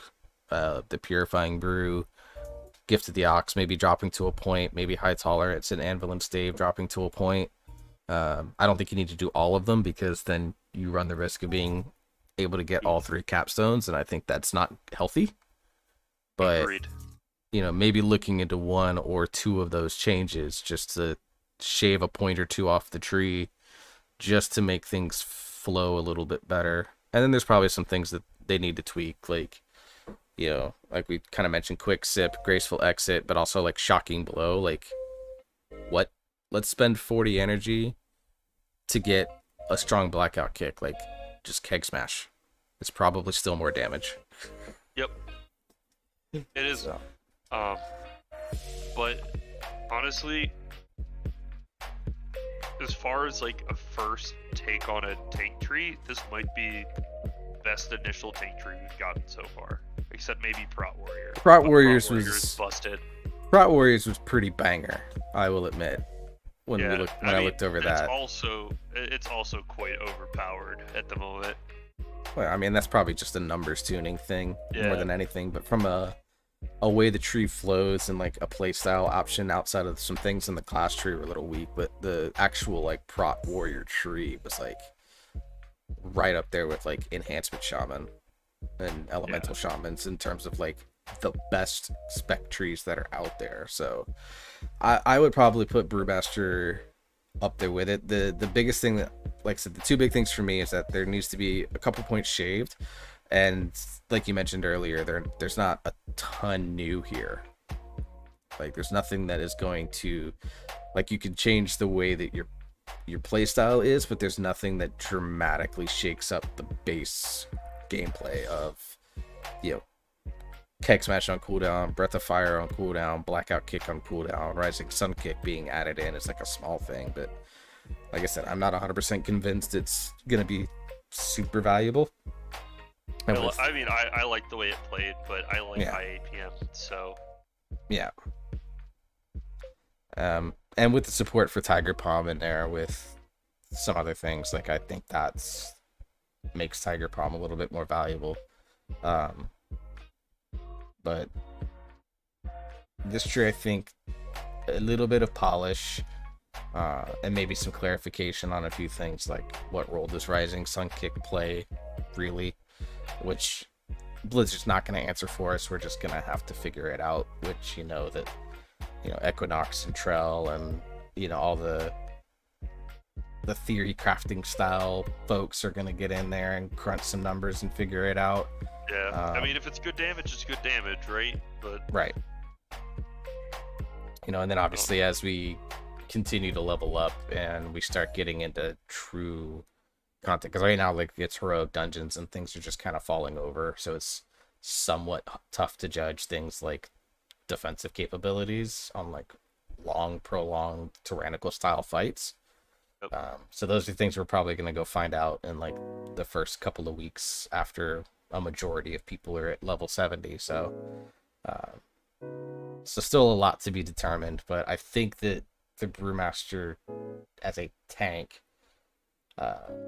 time will tell if it holds on to like its spot as like one of the best tanks in the game, period. But I think it has that potential, because Blizzard's basically saying if it's not broke, don't rework it. They're adding a couple small things, but for the most part, I think they really see Brewmaster as really in a good spot, so they don't want to do anything to like, they're not trying to overthink the spec, which I think is a good source of caution from them.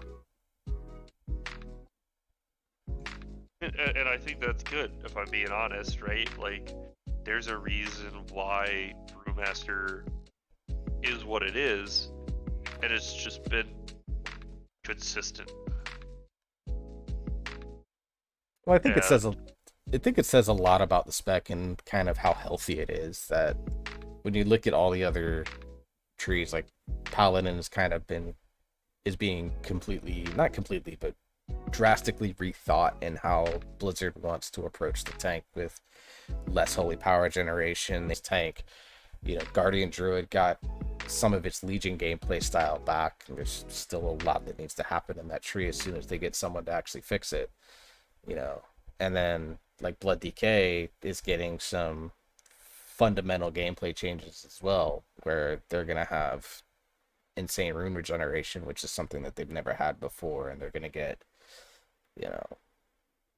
I think they're trying to draw some power out of the current playstyle. I don't think they're doing a great job of it right now, but like they got a couple things that are brand new that they're trying to fundamentally shift the style of gameplay. They're not doing that with Brewmaster. It's the only tank so far that's basically just like, here's everything you have, here's some new toys that you can play with as you choose, and yeah, go have fun. We think you guys are in a great spot. I mean, it has been that way for a few expansions now, and I don't necessarily think that's a bad thing. Would I have liked to see some more new toys?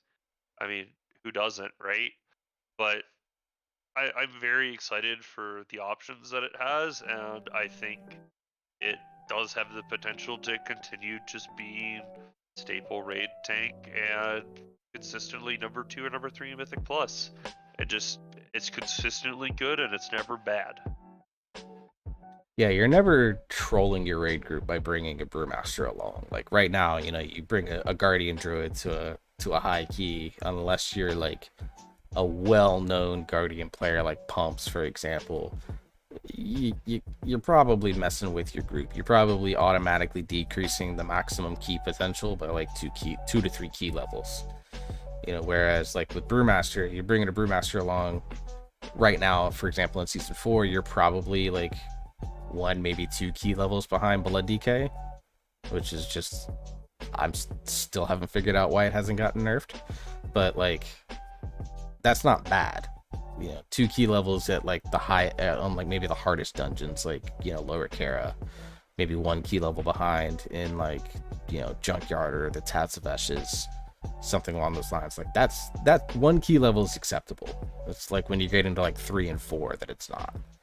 And as far as raid goes, like if you don't have a Windwalker, you don't have a Mistweaver, like Brewmaster is probably the safest pick out of all 6 tanks, because you pretty much always know what you're going to get out of the tank.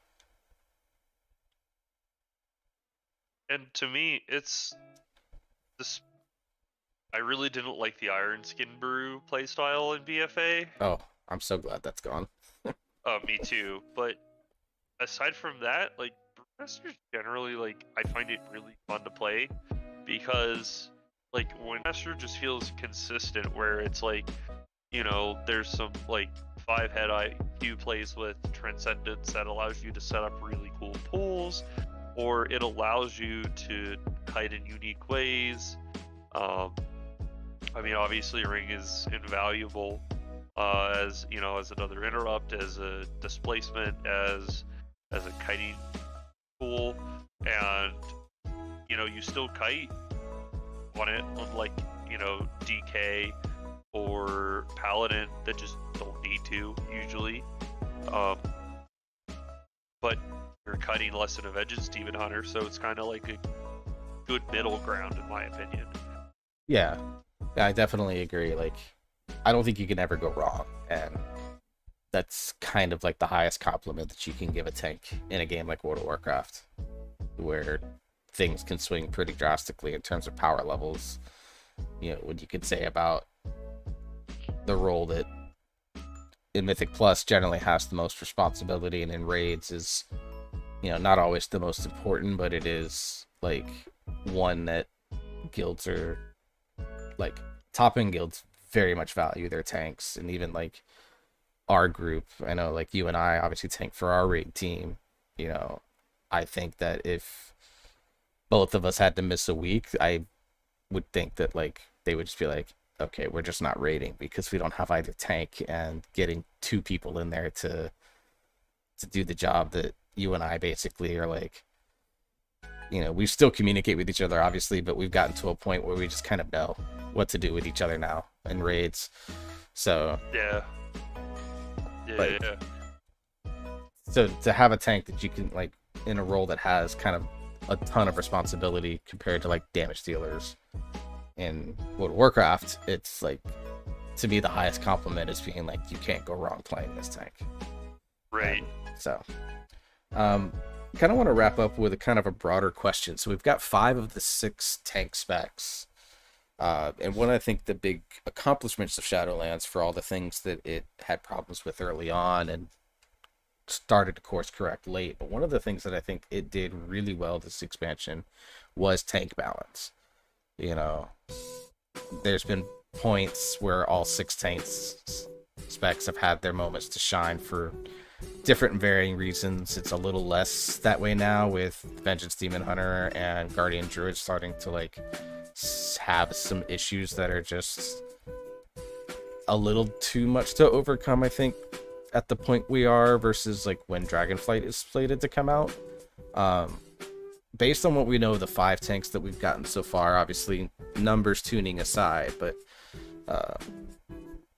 you know, I know you've gotten to play a majority of them. I don't know if you've messed around with Bear, but I know you've messed around with basically all the rest of them. What's your sense of like how tanks are comparing to each other? Do you think that from like a gameplay perspective, in terms of potential, like we're gonna see kind of like the same potential balance where, you know, you can basically pick any tank and be just fine? Or do you are you worried about like certain gameplay outliers being there, whether there's like some that are going to be just abysmal feeling to play? I think the one I'm most worried about right now is Vengeance. Yeah. I think that's rightfully so. But we haven't seen that talent tree yet, so I could be worrying for nothing. Yeah. Right now, Demon Hunter aside, though. Yeah, I can't really speak on Bear. Like, I've never really played it. It's not something, you know, I mean, I've tried it. It's not something I really enjoy. So I haven't given it much consideration on Alpha and in Dragonflight. But, like, I really like the options that you have for Blood DK. I think it's still going to be a very strong tank. It might struggle a little bit early on when you're kind of scrounging for stats. But once you get some gear, you know, it's going to feel like it did in this. You know, it's going to feel like it always does. So usually weak in Season 1, and next season rolls around, you got some stats on you, you geared up, and you're just unkillable. Only thing that can hold Blood DK back is damage tuning, right? And if you can do like reasonable damage, it'll get brought.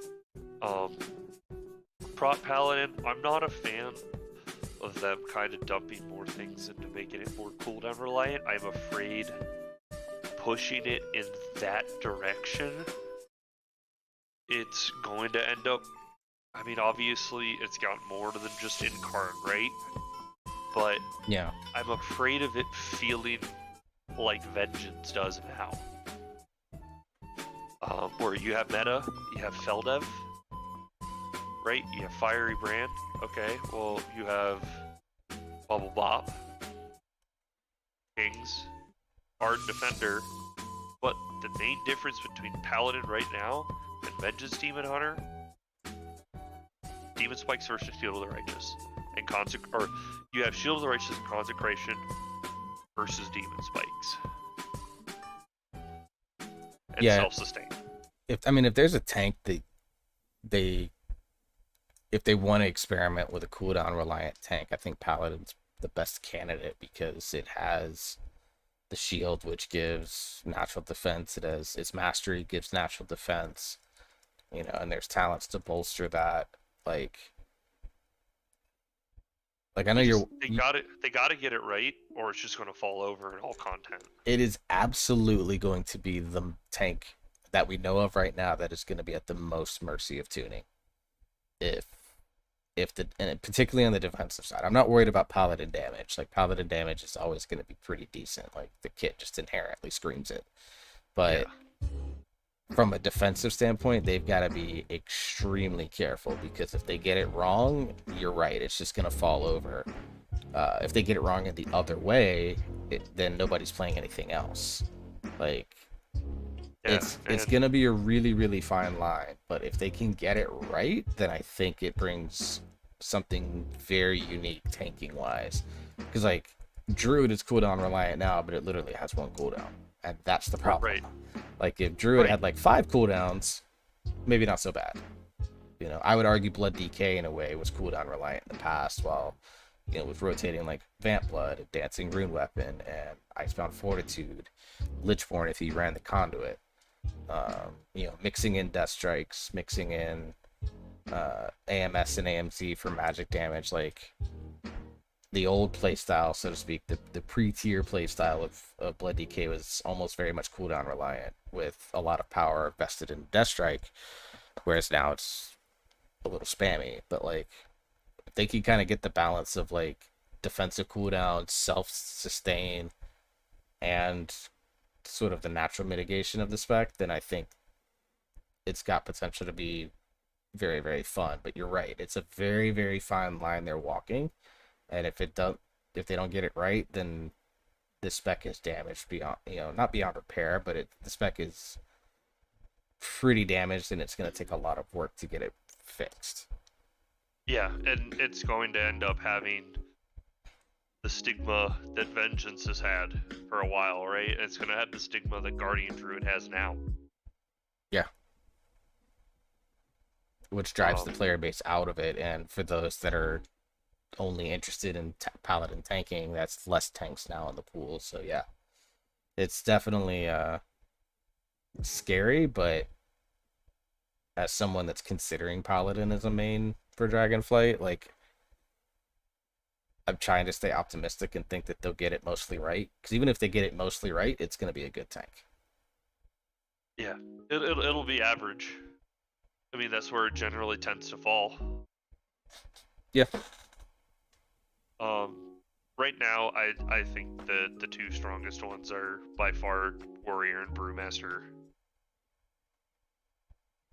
Yeah, I don't think Druid is probably all that far off, just based on what I've been reading on like Dreamgrove and checking out some videos from folks. But I think they just have gotten like no changes in so long, because allegedly the dev that did the Druid and Priest trees left the company not long after releasing those. So that's why there's been like massive radio silence on those two classes compared to everyone else. And they recently did some Blood DK changes and like class tree changes. I think Blood Tree is still good. I think it's like right now, if I'm ranking just talent trees, like I think it's Prot Warrior, Brewmaster, Blood DK, and then Guardian Druid, Paladin all depend on tuning and if things are working.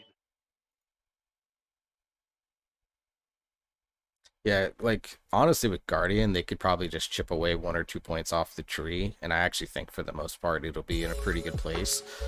The biggest complaint that I have about Guardian, and Blizzard's kind of said they want it to be like the starter's tank, so they don't want it to have like a high skill floor, but I think there's still ways to add a high skill ceiling. That way there's those of us like myself who have always been interested in Guardian Druid, can find ways to maximize the spec in ways that a beginner won't. You know, like the difference between a good brewmaster, or like a beginner brewmaster, and like an expert brewmaster is pretty distinct, as it is for all tanks.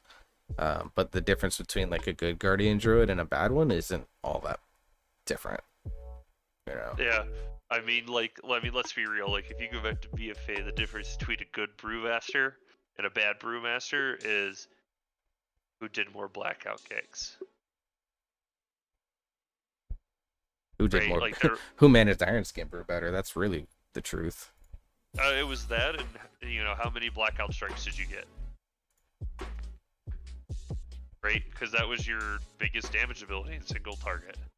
Yeah. And so you wanted as many of those as you could. If you missed it, like, if that's out of cooldown for an extra global, That's probably one less you're getting throughout the fight.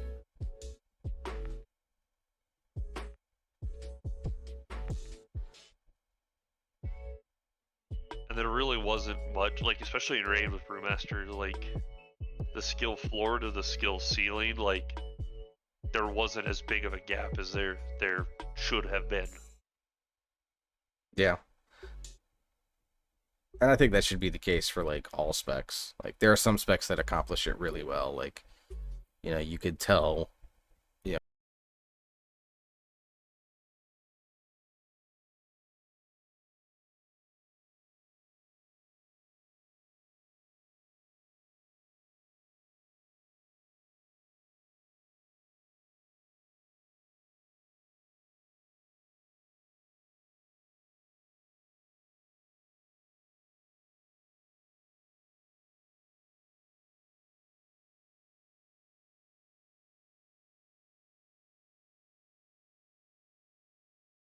Yeah, and, like, I think the tank with the biggest skill floor, skill ceiling gap right now isn't necessarily Prot Warrior. I think it's Blood DK.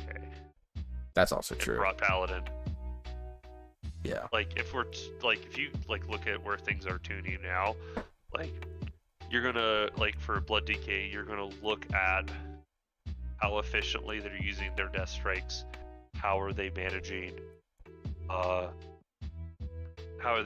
their runes. You really don't care about overcapping at the moment, or the runic power. Like, what's their dancing rune weapon uptime if they're playing Night Fae? What's their death do uptime? Because you never want that dropping. With Paladin, right? Like, essentially, if you're playing really well as a Prot Paladin, like, your healer doesn't need to heal. Like, you can run 4 DPS and they'll do, you know, you might not be doing 30s, but, like, I think last season there was a group that was doing Prot Paladin 4 DPS and they were doing like 25s and 26s. Yeah. Yeah, I mean, there's definitely certain tanks that have, like, a really strong case for, like, neutralizing a role, which when you start getting to that point, it's like a little bit of a thin line that I'm not a fan of. But the fact that there are people that out there that can do it, like,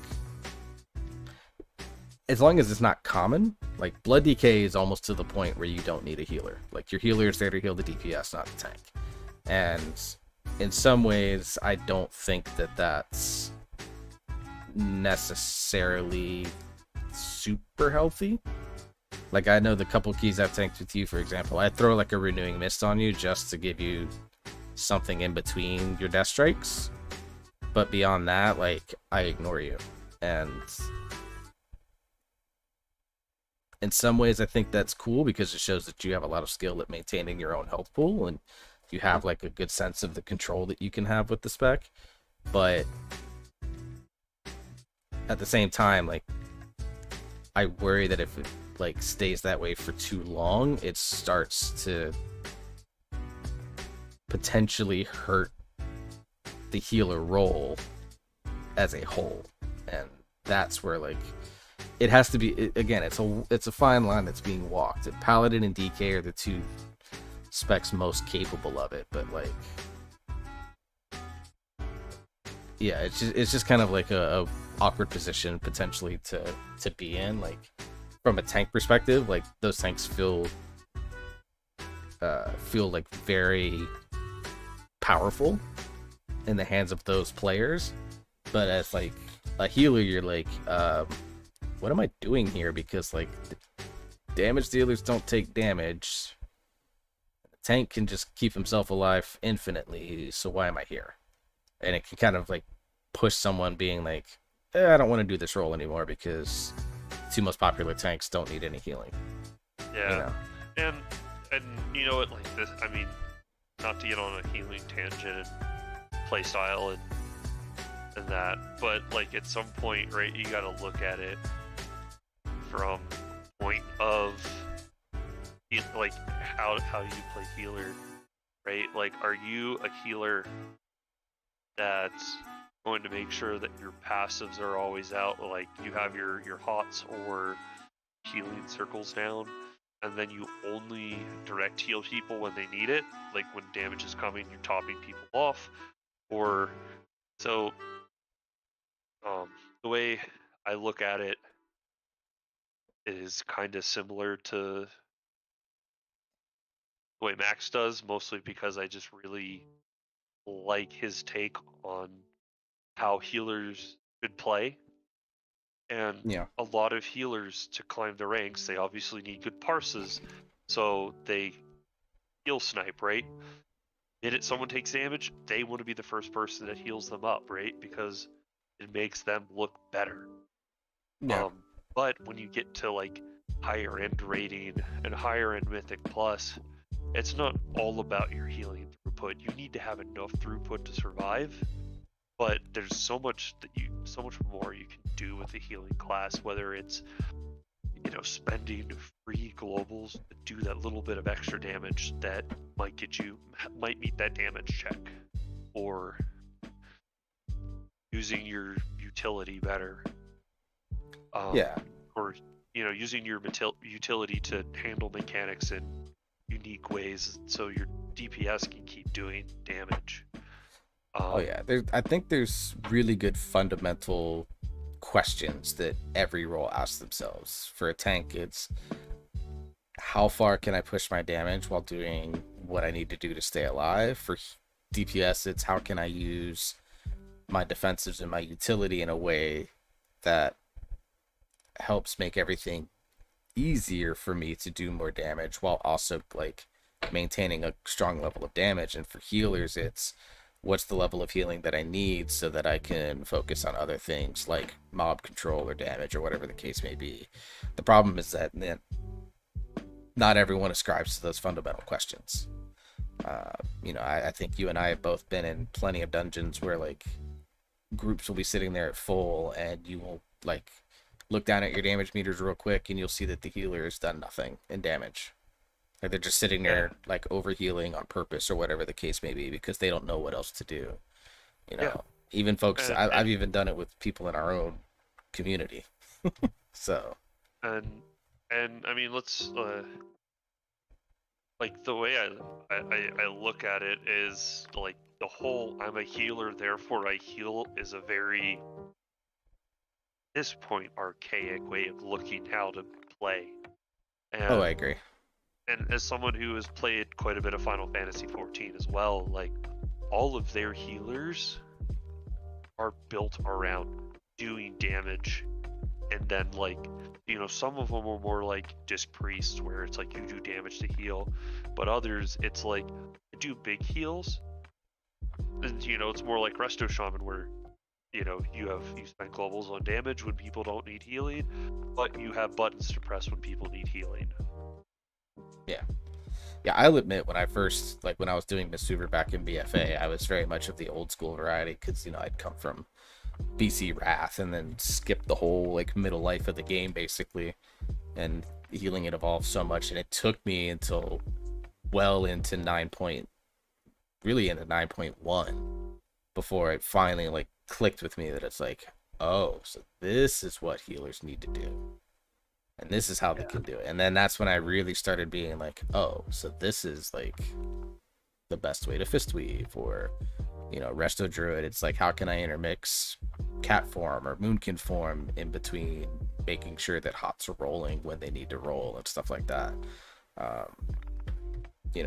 But like I said, the concern is that like you could have a situation where there's like a healer that's like, all right, I'm going to do all these things. And then they literally go in and, on a dungeon, like for example, like Iron Docks, where the AoE damage is very predictable, but the single target tank damage sometimes isn't. It's a little swingy because it's a lot of melee swings, and some melee swings are harder than others for reasons we will not have to discuss here tonight because we don't have the time. But like, certain tanks are going to be able to handle that really well, and all of a sudden the healer's like, I'm just like the weakest DPS ever, and That's where it's like the line starts to get blurred between a tank that's too self-sustained versus a tank that is, needing attention. Generally speaking, Brewmaster, Prot Warrior to a lesser extent. Sometimes Guardian Druid, because Frenzied Regen is on the GCD for some godforsaken reason still. But like, it's kind of like a weird line. You have like 3 tanks that can sustain really well, Vengeance and Paladin and DK, and then you have 3 tanks that generally need a lot of attention, and Warrior, Monk, and Druid, and it's like, it's a really weird dichotomy. Like I've kind of learned and been thinking about this a lot. Like you can split, like tanks and healers in particular, like you can split them any which ways. Like you have your passive damage, healers versus like active damage healers, where they have to forsake one for the other, versus like Paladin and Disc Priest, which just does them both at the same time, and Mistweaver to a lesser extent is that way. And then you have like high utility healers, so Paladin, Druid, and Shaman versus Monk, Priest. Monk and Priest. And then like, obviously Evoker's gonna fall into the high utility, it looks like. So like all sorts of different ways. And then you can do the same with tanks. Like you have your high sustain tanks, and then you have like your style of mitigation. You have things like Iron Fur and Demon Spikes are kind of in the same boat of being okay but not great. Then you have like your healing tanks in Paladin and DK, because a lot of their mitigation is not necessarily stopping damage. It's like, okay, I took that hit, who cares? And then you have like Warrior and Brewmaster, who are very good at stopping or delaying damage. It's just like all sorts of ways that you could break the tanks down. It's kind of fun. It is. And it really, I think that is the one thing that I feel like Blizz has done a really good job of making it feel like each tank has a role to play somewhere.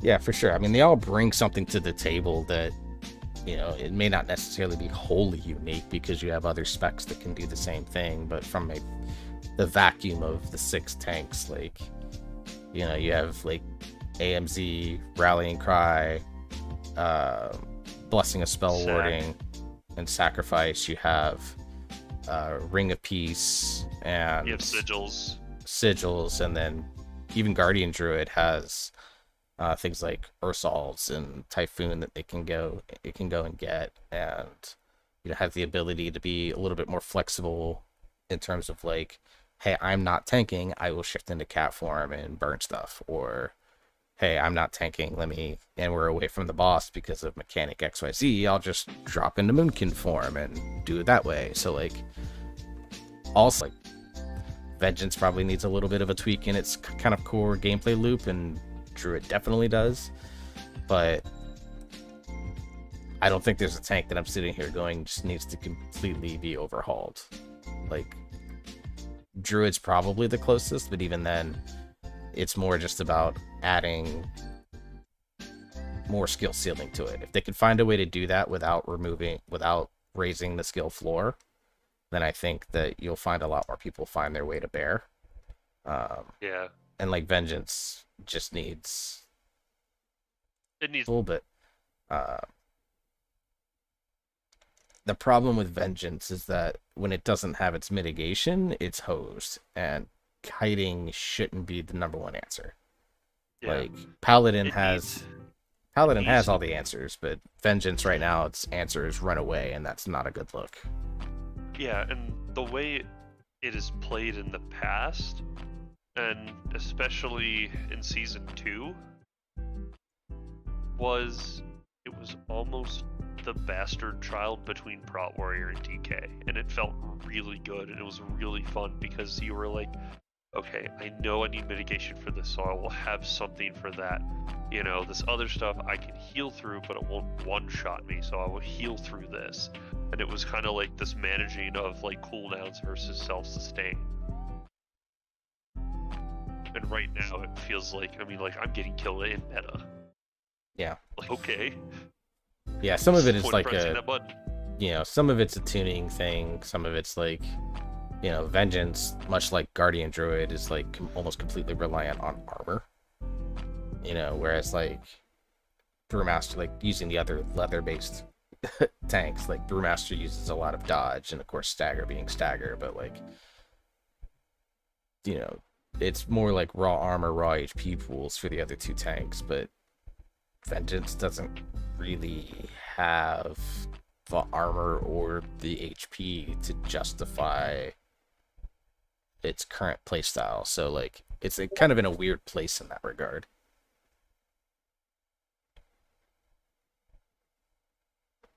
Because like DK has a pretty high health pool, but they don't. So does DH. Yeah, but they don't have like a shield. Like Paladin and Warriors don't have its high health pool, but they have a shield. They can just completely stop damage, whereas the best the DK can hope for is parry. Right now, that's no worries, but in past, like how often do I parry was a big part of DK stopping damage. It's kind of the same. There was like finesse to like how much mastery you want for your blood shields, and like using your blood shields to help increase your health pool to not get one shot. Yeah,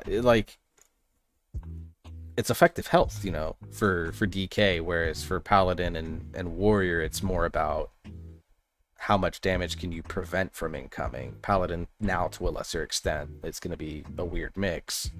But like Warrior is almost all about how much damage can you stop from even touching you, whereas DK is how much damage can you survive and then justifiably heal back. So like the plate tanks all have like this kind of distinct play style in terms of how they want to generally approach tanking by design. Brewmaster has its distinct niche. It's it doesn't give a shit about burst damage. It doesn't need a high health pool because its EHP is through the roof.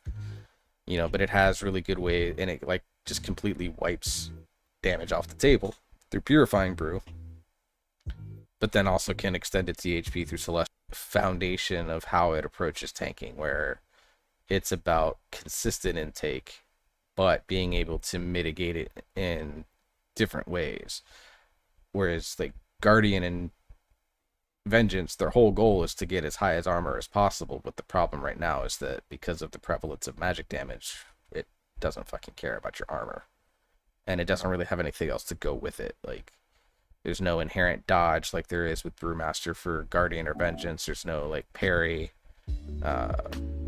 things like that. Vengeance has parry, but it's not doesn't feel as impactful as Blood DK. It tells you that, like, I like to keep up to. I don't play a ton of Vengeance, but I like to keep up with like how each tank like fundamentally works. I think it says a lot that I didn't even know Vengeance had parry built into the kit through a passive or something like that. I just had no idea. Built into Demon Spikes. Oh yeah, I knew Demon Spikes increased armor based off of like a percentage of your agility.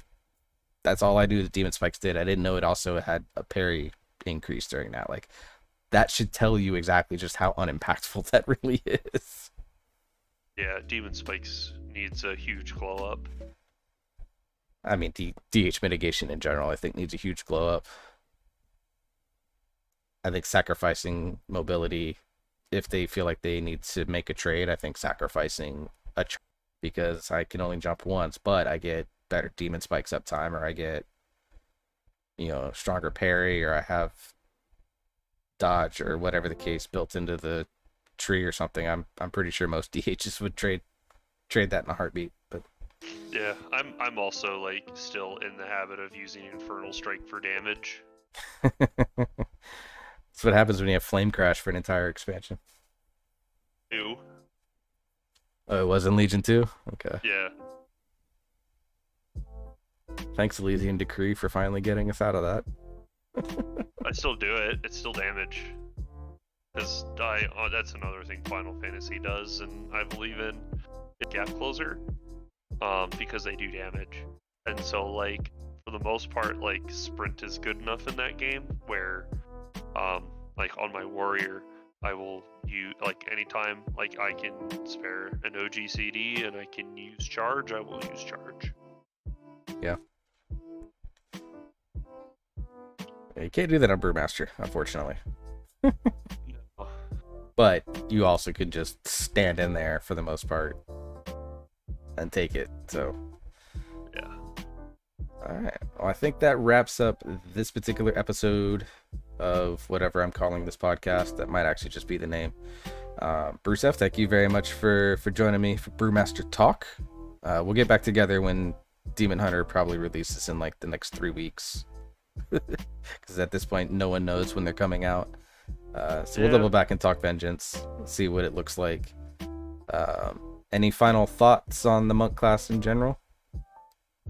I'm really excited at how it's looking for. That they're in a really good place. It's a really, really good first iteration, in my opinion. But like all the other trees, there's things that can be cleaned up, and hopefully they will be. They've done a really good job at responding to feedback.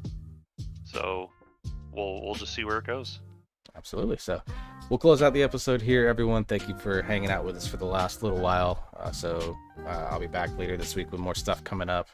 Got some Paladin follow-up, some other things that I've got on my docket for videos this week. So until then, everyone, I hope you're all staying safe. Hope you're having fun with some gaming, and